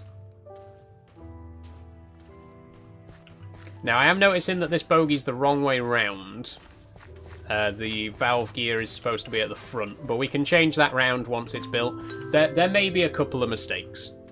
Thanks for following Trana on... Oh, I can't say where, but thank you very much. Yeah, there may be a couple of mistakes. There may be a couple of blocks placed the wrong orientation or whatever, but we will fix that after. It has actually placed the buffers correctly, even though we just provided it with blank headstocks, so that's a surprise. Hi, Trana, how you doing?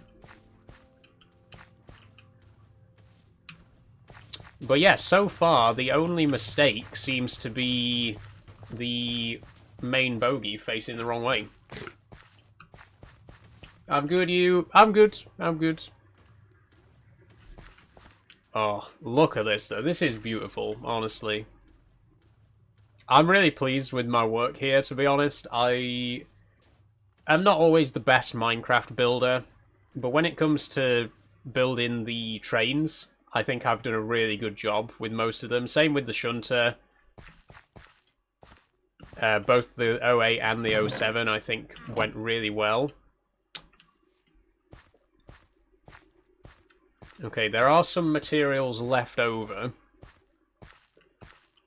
I think the schematic cannon may duplicate certain items with the copycats, which is unintentional, you know, it's not...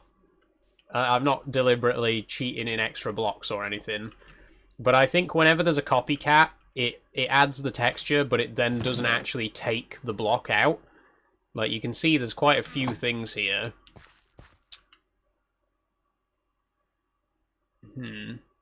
Mind you, there's a couple of blocks it didn't place as well. It didn't place the brass pipes. In fact, they might be the only thing that it didn't actually place. Everything else is copycats. So it didn't place... Hold on. It didn't place these brass pipes, first of all. Probably because it's a pain in the arse to get these in the right orientation, and maybe even the schematic cannon couldn't manage it. I honestly don't know which way... How? Where's that gone now? Please tell me I didn't just lose one. How do I place them so that they actually face the way that I want them to face? No. Maybe underneath the block? Nope.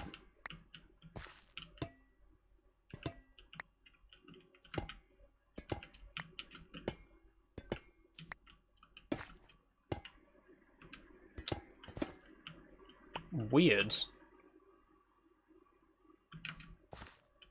Wait. Oh, hang on.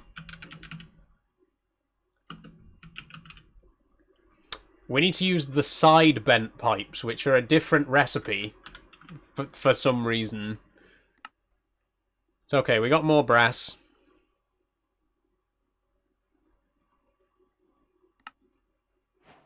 Right, okay, that's why it didn't place them, because they were the wrong blocks.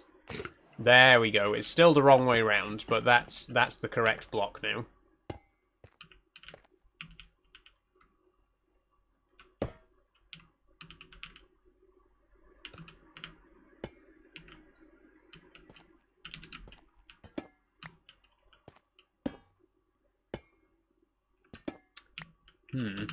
I still can't seem to get it to face the right way, though.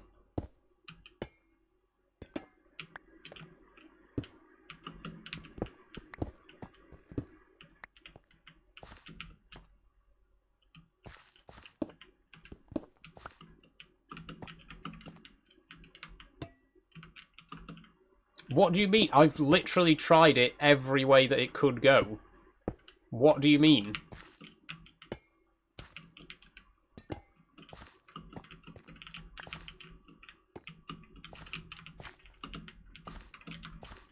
I can't fucking get up there now.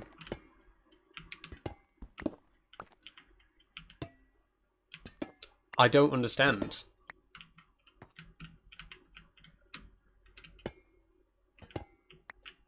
which way could it possibly go? Which orientation could it possibly have that I haven't just tried? Oh, fuck.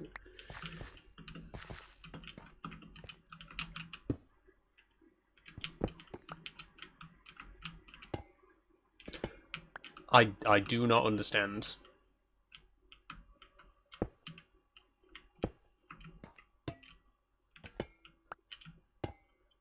What do you... I've tried literally every possible way that it could go. How is it not going? Right, fuck you. It's done. Ta-da! Great. My god, that was tedious. But it's done, it's finished. We need to reverse this bogey. That's not a problem.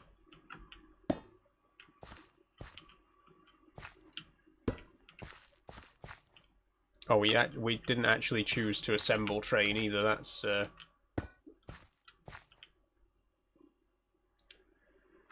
and then we... Okay, so it was 3 axles, driver, large, like that. That's still the wrong way around. And also this station's in the wrong place anyway. It needs to be there. Right, you're still placing it the wrong way around. I don't know how much clearer I can make this. I want it to be the other way round. There we go. Thank you. And wait, now it's in the wrong place?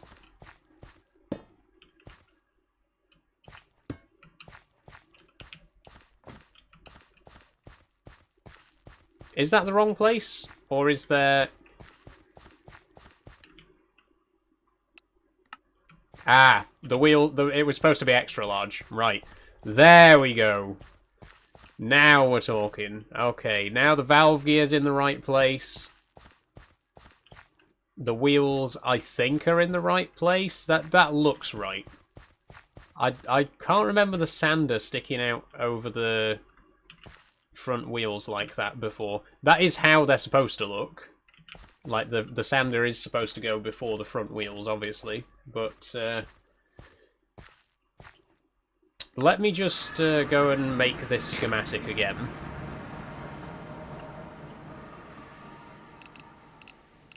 Okay, green arrow.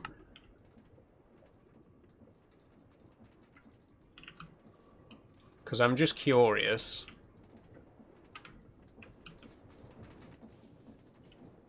No, look. The sander doesn't go in front of the front wheels on the schematic, so what... Where has it gone wrong for it to look like that?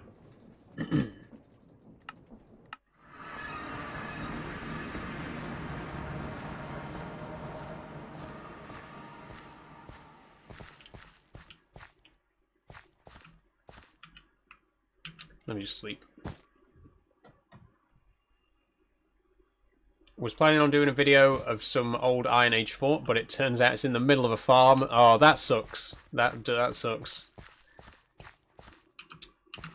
It's very annoying when stuff like that happens.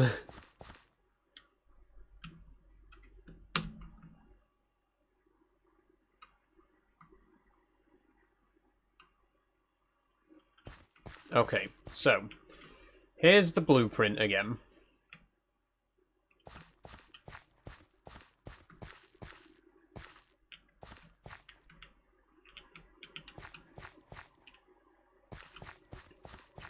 Here's the blueprint next to the one that we've just built.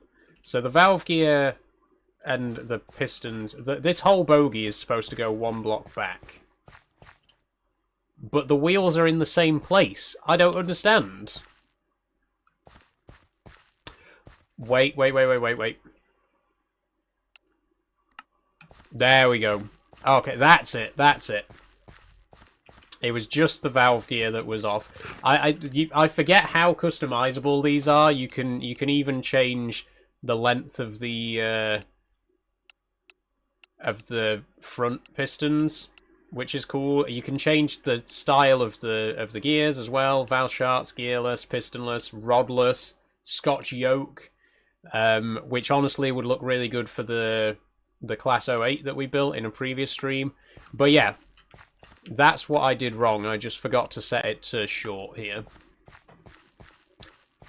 So that's the finished thing. That's the complete tender engine, the complete V2 class. We just need to add some glue, and it should be ready to go.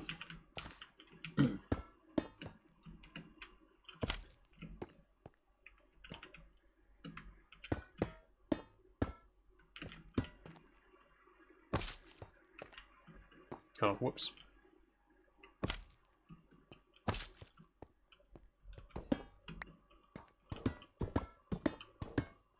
Obviously, I'm gluing the tender and the engine separately. Not you. Okay.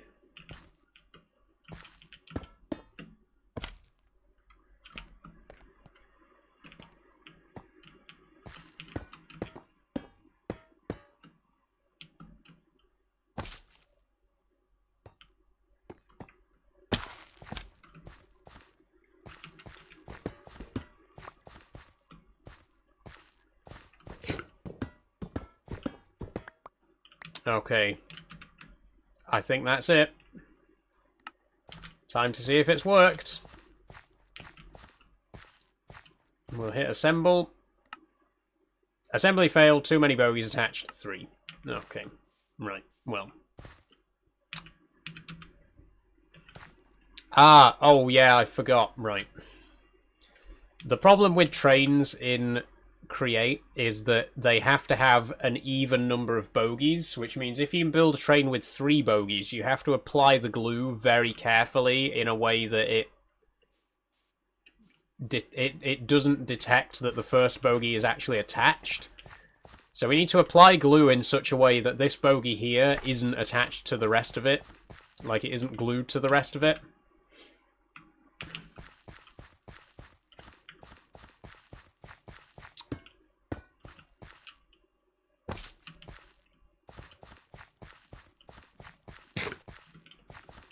So here's what I'm thinking. If we glue all the way to... Hold on. If we glue all the way to here... Okay. So that's all one continuous piece there. We'll glue this on like that. We'll glue this one on like that. And the front there. Then this up to... Oh.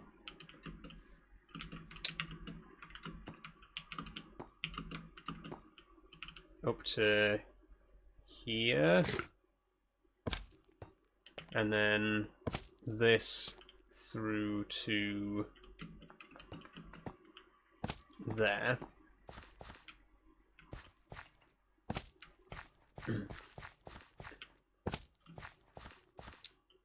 Okay, the boiler isn't attached though. Why is the boiler not attached? There we go. I think that's got it.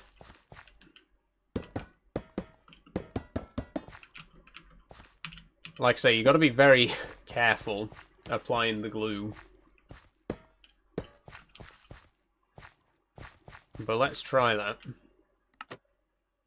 Hey, it worked. Green arrow. Now, it will detect the train as having 3 carriages. We know that obviously it's only got 2, but because the first bogie is glued in a certain way, it counts it as a 3rd one. But there it is. It is now assembled. Hopefully, it will all move and there will not be any pieces left behind. Let's find out. Here goes.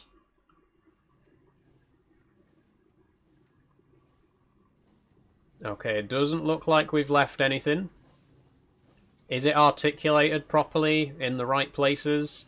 Yeah, the tender's okay, and the front should swing out. Unfortunately, the front will swing out quite dramatically because the corners in the game are obviously much tighter than they would be IRL. So just try not to pay too much attention to it when it's going round corners.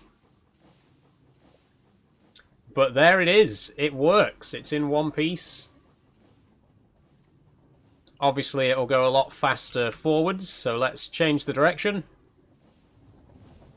And let's give it a bit of a run.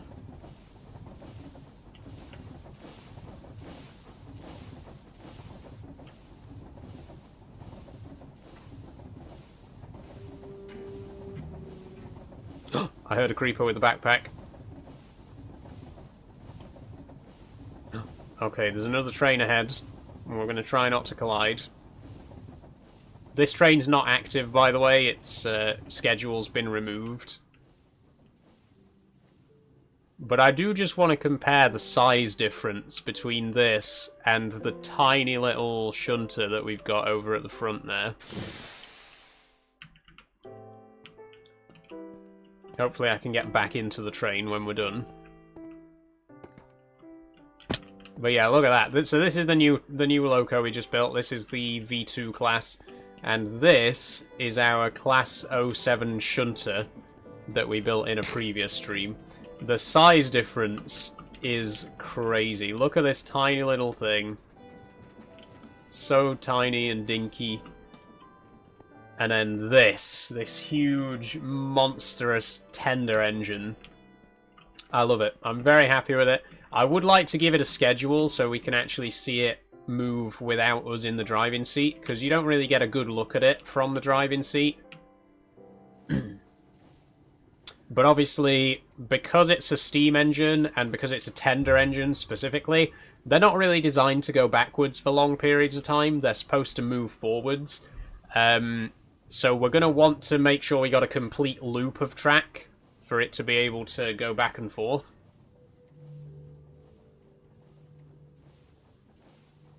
And to be honest, it doesn't really need a rear-facing set of train controls if it's only going to be going forwards. But I think we'll build one anyway, just to be safe. Well, it's already got one anyway. But yeah, you can see how slowly it goes backwards. In fact... There we go. So maybe it isn't such a bad idea for it to have a rear-facing set of train controls, just in case it does need to reverse like this.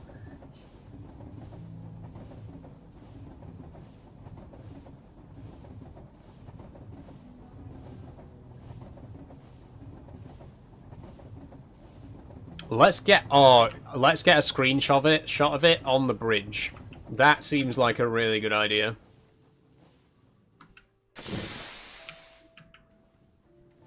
Let's get a screenshot of it on the new bridge. Is that the only train you got so far? No, this is the third engine we've built. It's the first steam engine. The other two were both diesels. Oh, wait. Hold on. The bogey's still the wrong way round, even though we've assembled the train... Hang on a second.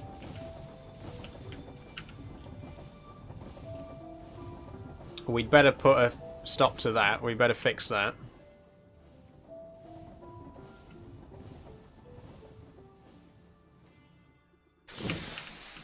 I'm not sure how that's happened, because I made sure that the bogey was facing the right way. And it's facing the right way now. So why is it facing the wrong way when the train's assembled? That's not good. We need to fix that.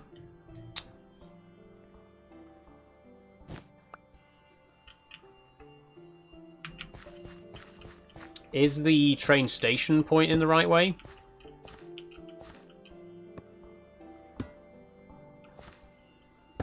Oh, it needs to be ahead of that, doesn't it? Okay. Oh, that's really annoying. it is facing the right way, but as soon as I assemble the train, the bogie goes the wrong way. What if I rotate the bogie and then assemble it? Will it rotate it back again? Yes, it will. Okay. Weird, but it works. It works. And look at that. So now the train is assembled and the bogey's the right way round. Let's take it to the bridge and get some screenshots.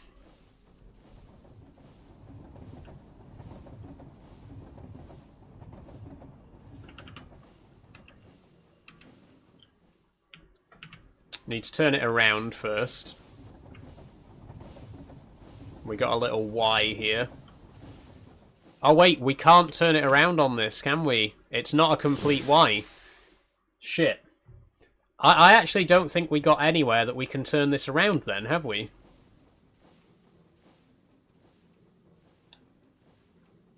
Yes, we do. We do. Ignore me. We do. I know exactly where to turn it around.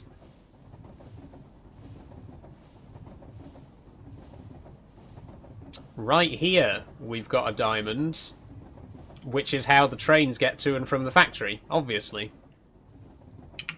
Whoa, whoa, whoa, whoa, whoa, whoa, whoa, whoa. Don't go into the nether, please.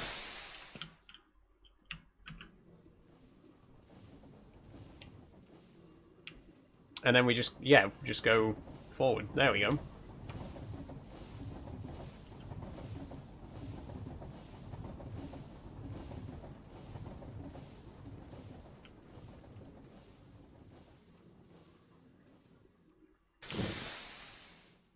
Okay, this is good. This is cool. I really, really want to get a screenshot of this.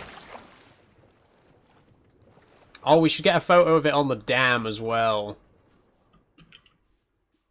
Oh, it's beautiful.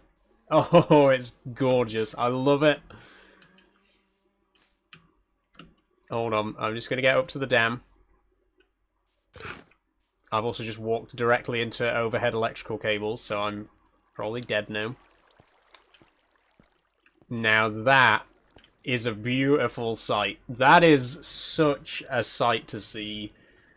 We got a steam engine.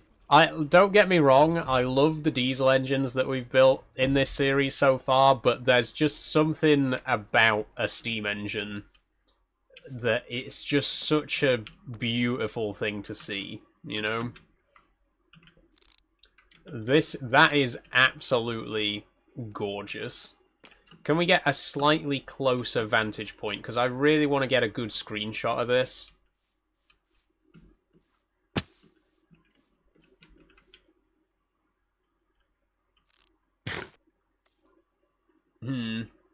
That's not bad. Maybe I should pull it forwards a bit, actually. Going to creative, says Scotty. I could switch to creative just to get a nice screenshot of it, but I think we can get one without it.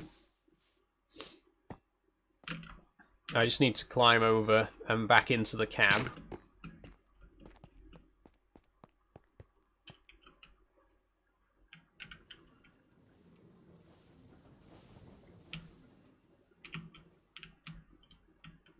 But I think somewhere more like this would look better. You know what, as well? With the camera mod, we could actually get a photo of this and print it in-game and, like, have a framed picture of this in the factory. That'd be quite cool.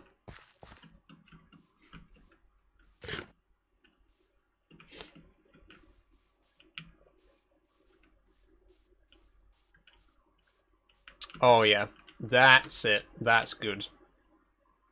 If we can wait till the sun starts to set, imagine this with the sunset behind it.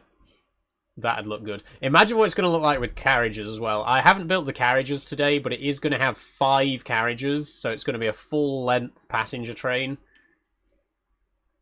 I do only have 1 carriage design so far, but I might try and come up with, like, a buffet car, you know, first class, second class, etc. It just looks so good, though. Again, like, compared to a diesel shunter, there's just something so much grander about a steam loco, you know what I mean? I'm very happy with it. Very, very happy.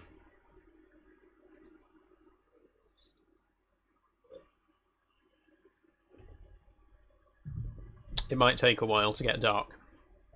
I also want a screenshot of it on the dam, and we could get a photo from the bottom of the dam there, of it on the dam wall. That'd look really good. Okay, it's only midday, so it's going to be a minute before it's dark enough.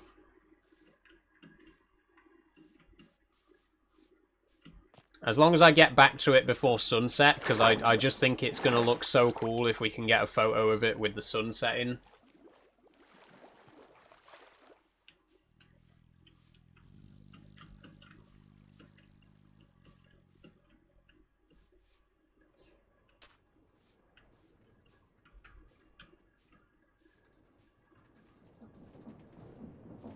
Okay.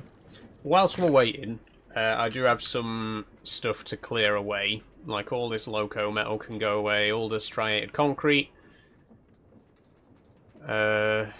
Dyes. Keep that. All of that can go in my back in the main storage vault. Not the glue. We'll keep the glue out.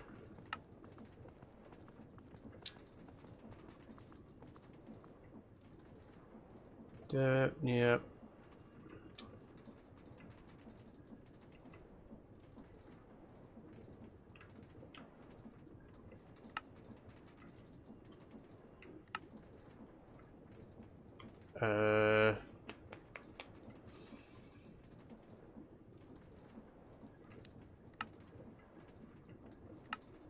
There we go. I reckon that'll do for now. Okay. Back over there.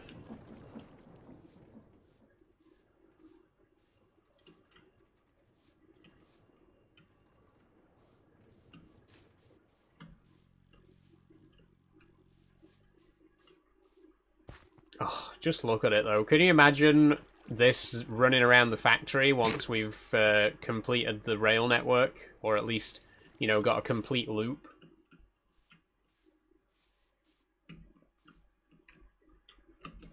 Oh, do I have the camera on me? Yes. Oh shit, I don't have paper. Oh, bollocks, bollocks, bollocks, bollocks. I need paper to be able to use the camera mods. Come on, the sun's starting to set.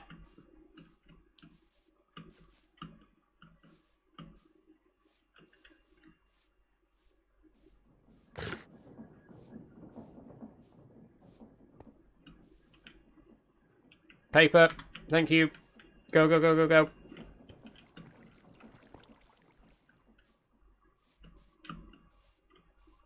Come on, I don't want it to be too dark for the photo.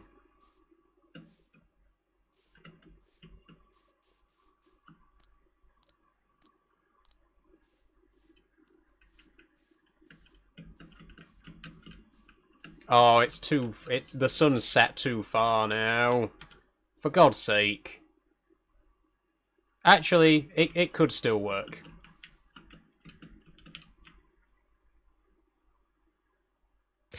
Yeah, I'm going to let it set a bit further so it's fully in frame.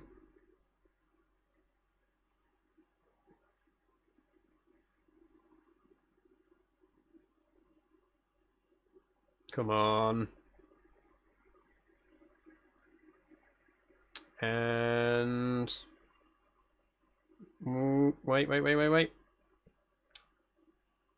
Now. There we go. Beautiful. Okay. I'm going to try and take one at sunrise as well, because I think maybe it'll look better at sunrise, because it'll be a bit lighter. Come on, come on, come on. Let me sleep. It's not dark enough yet.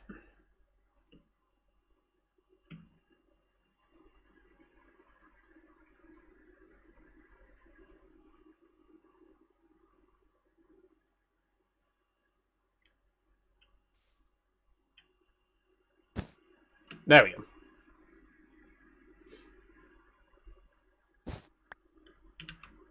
Okay, let's try and get a photo now.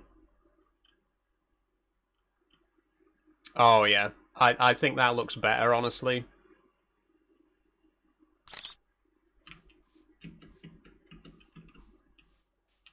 Maybe here?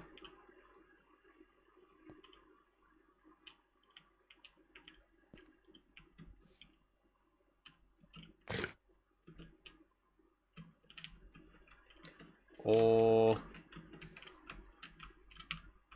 oh, don't know.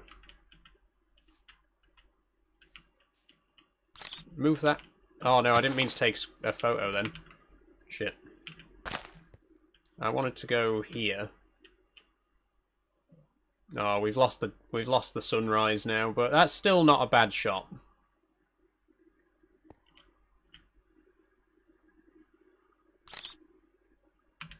There we go. Okay, that one I like. That one I like. The sunset one's not bad. In fact, the sunset one's actually quite good. The only thing I don't like about it is that it's a bit dark, whereas this one taken at sunrise, you know, is a little bit clearer. That was a misclick. I didn't mean to take that one. We'll bin that. This one's good. I think this one could go on the wall.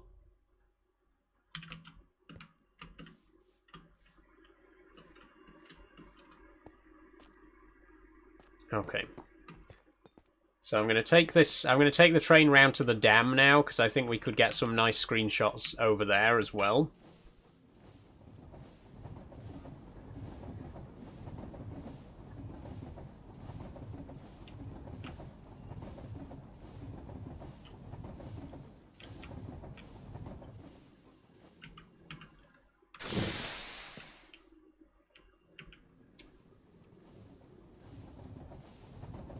And like I say, hopefully next week we'll be able to automate this, you know, finish a complete loop of track so that we can have a driver, you know, automatically taking this around. Oh no, the bear! The bear! Oh, the bear's dead. I mean, I was saying... oh, the bear's not dead. I was saying that the bear was going to be a problem, wasn't I? And now... now I think it may be an even bigger problem. And also, I'm just realising we might not actually get a very good screenshot here because of the way that we've had to assemble the bogies. It makes it look a little bit awkward. I guess you can't really see it from the underside. You also can't really see the train from the underside, though. I don't know what I was thinking. I thought this would be a really cool angle to see it from, but you can't really see anything. Oh, how do I escape from the camera?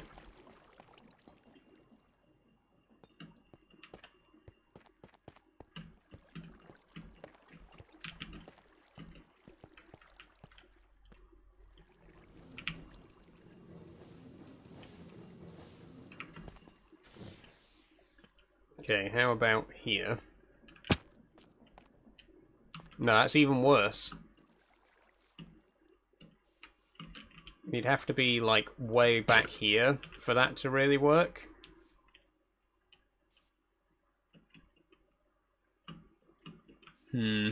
I don't think it does, to be honest. I don't think that works. Maybe if we turned it around. Maybe if we turn the train around so that it's facing the other way.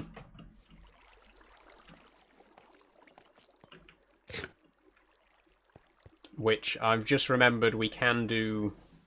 there we go. With a wrench. That's it. Yeah, I feel like this is a better vantage point. I'm gonna have to kill this bear.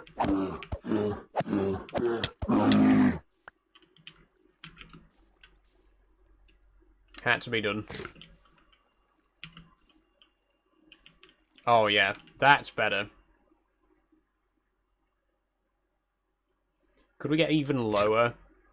No, maybe not. I think if we get too low, you can't really see the train as well, see the loco as well.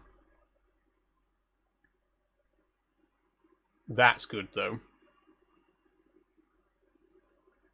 Oh, wait, I didn't take the screenshot.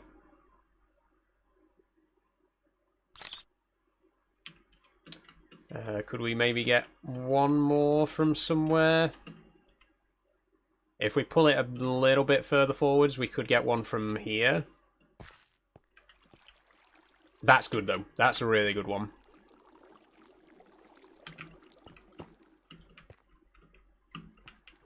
Oh, shit. Oh, no, I've fallen in the water.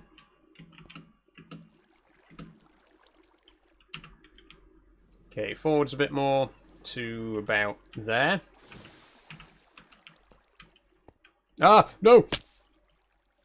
I didn't think before I just fucking leapt from the train down into the dam.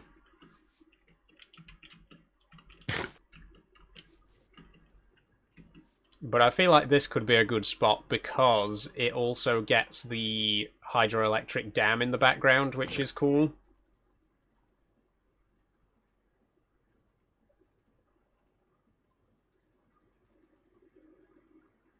You can see a little bit of a break in the front of the... where the running board is, though, so I don't know. Let's take it. Let's take it.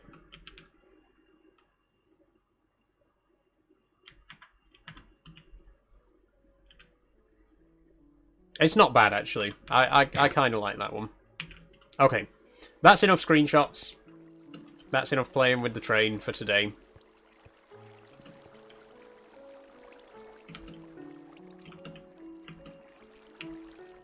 I'm going to go and just park it up for now. And I think we might end the stream early today, because it's been very quiet. And I feel like we've finished what I was planning to do today. There's not really anything else that I can do right now to pad it out for another half an hour. We'll get some of these photos framed and see which one's the nicest looking.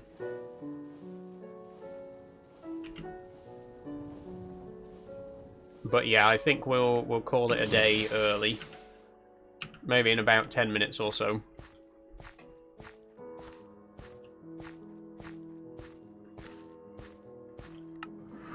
Okay, back to base. Do I have a trash can? Nope. There's one in the factory.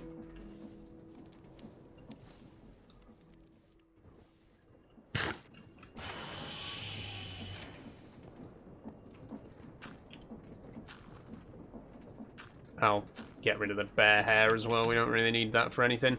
Item frames now. We need to make, well, minimum 5.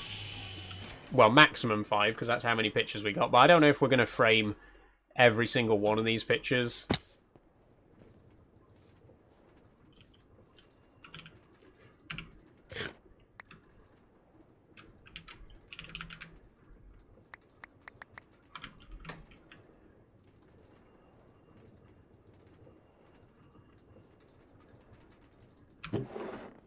There we go, there's our sticks. There's our item frame, sorry.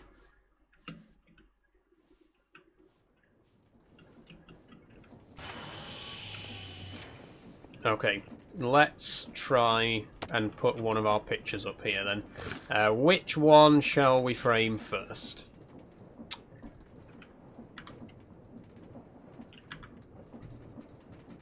I think I might actually prefer the night one here. I'm going to bin the day one. It's too similar anyway. And then we've got this one's good.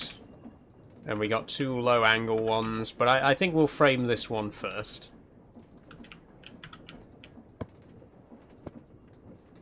Oh wait, is that not how you frame these?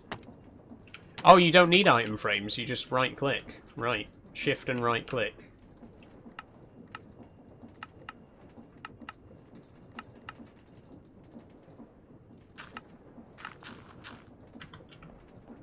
Okay, wow. Maybe we should have kept the lighter one, the daytime one, because this actually does look quite dark now that I'm seeing it like this. I guess we could light it. Oh yeah, what like those lights they have at museums and art galleries? Like they have these little lights mounted under the paintings. I wonder if we could get some of those. They're kind of like spotlights. There's no spotlights available. Oh wait, don't we have glow-escent lights? Hold on, just bear with me a minute.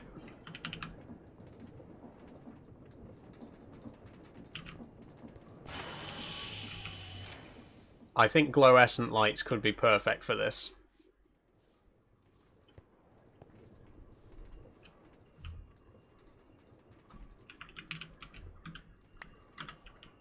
There we go, let's try a couple.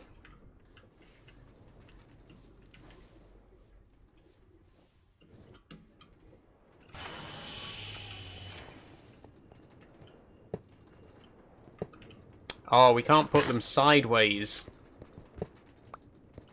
Can we put them on the floor, though? Ooh.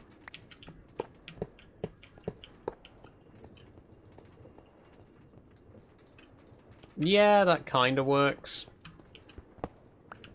Maybe if we did it more like this, with some gaps between them.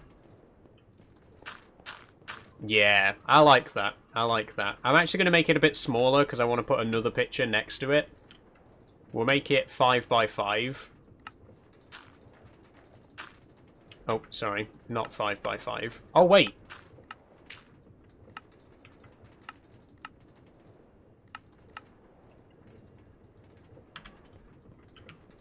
What happens if we make it glowing?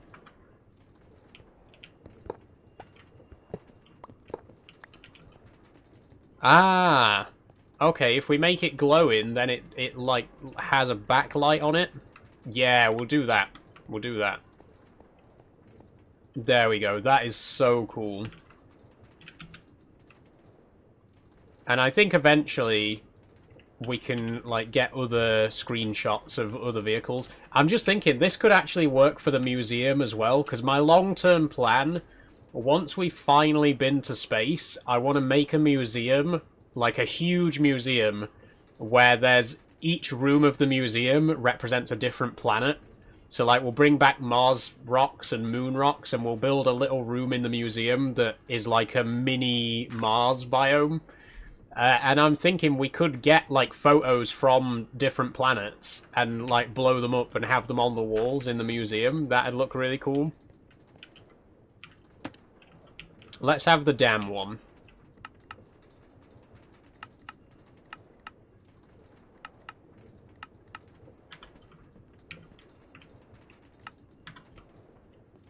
There we go. Oh, that actually... I actually don't think I like the glow on that one. This one looks perfect with the glow, but this one looks a bit too light with it. Maybe we'll... Let me try the glow-escent lights again.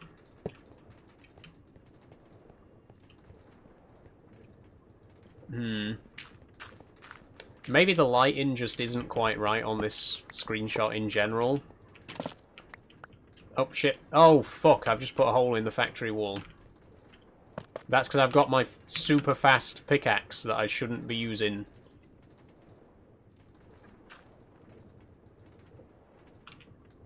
Okay, let's try this one.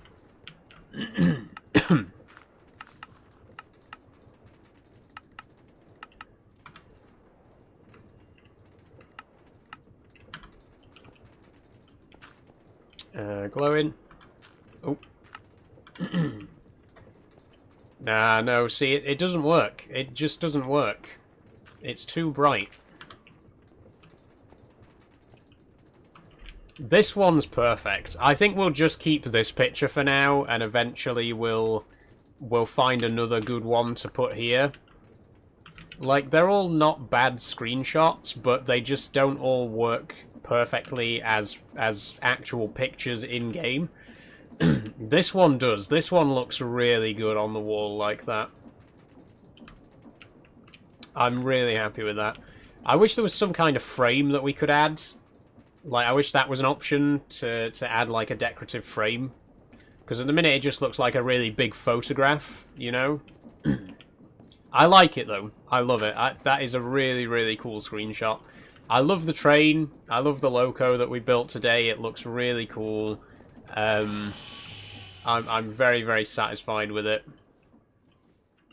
But yeah, I think given that it's a very quiet stream today and there's not really anything else that I had planned apart from building the loco, I think we'll wrap things up early. So let's take one last look at the engine we've built. Once again, very, very happy with it. It's turned out exactly as I was hoping it would. It looks really cool. It's nice to finally have a steam engine in the game, and the size of it is perfect. It doesn't feel too big, but it's not, like, tiny either. It's a good-sized engine. Next time, we are probably going to work through the checklist next time, actually. We've got quite a few things to do, like some odds and ends that need tying up. But if we got time, we might get on to building the carriages for this as well, because I want this to have some nice wood panel passenger carriages, chocolate and cream. But yeah, I'm happy with that. I think that's very good, and I think that's enough for today. Yeah, we're going to finish early. I don't really have anything else planned. I think this is a good natural stopping point for the stream, so we're going to finish things up half an hour early today. But yeah, very happy with what we've done today, and I hope you've enjoyed watching. Don't go away just yet, though.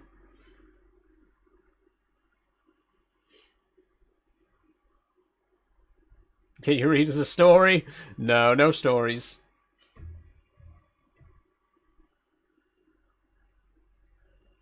Once the game finally quits out.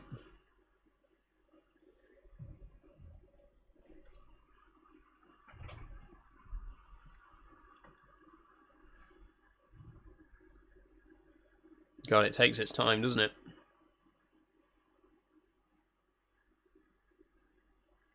There we go. Okay.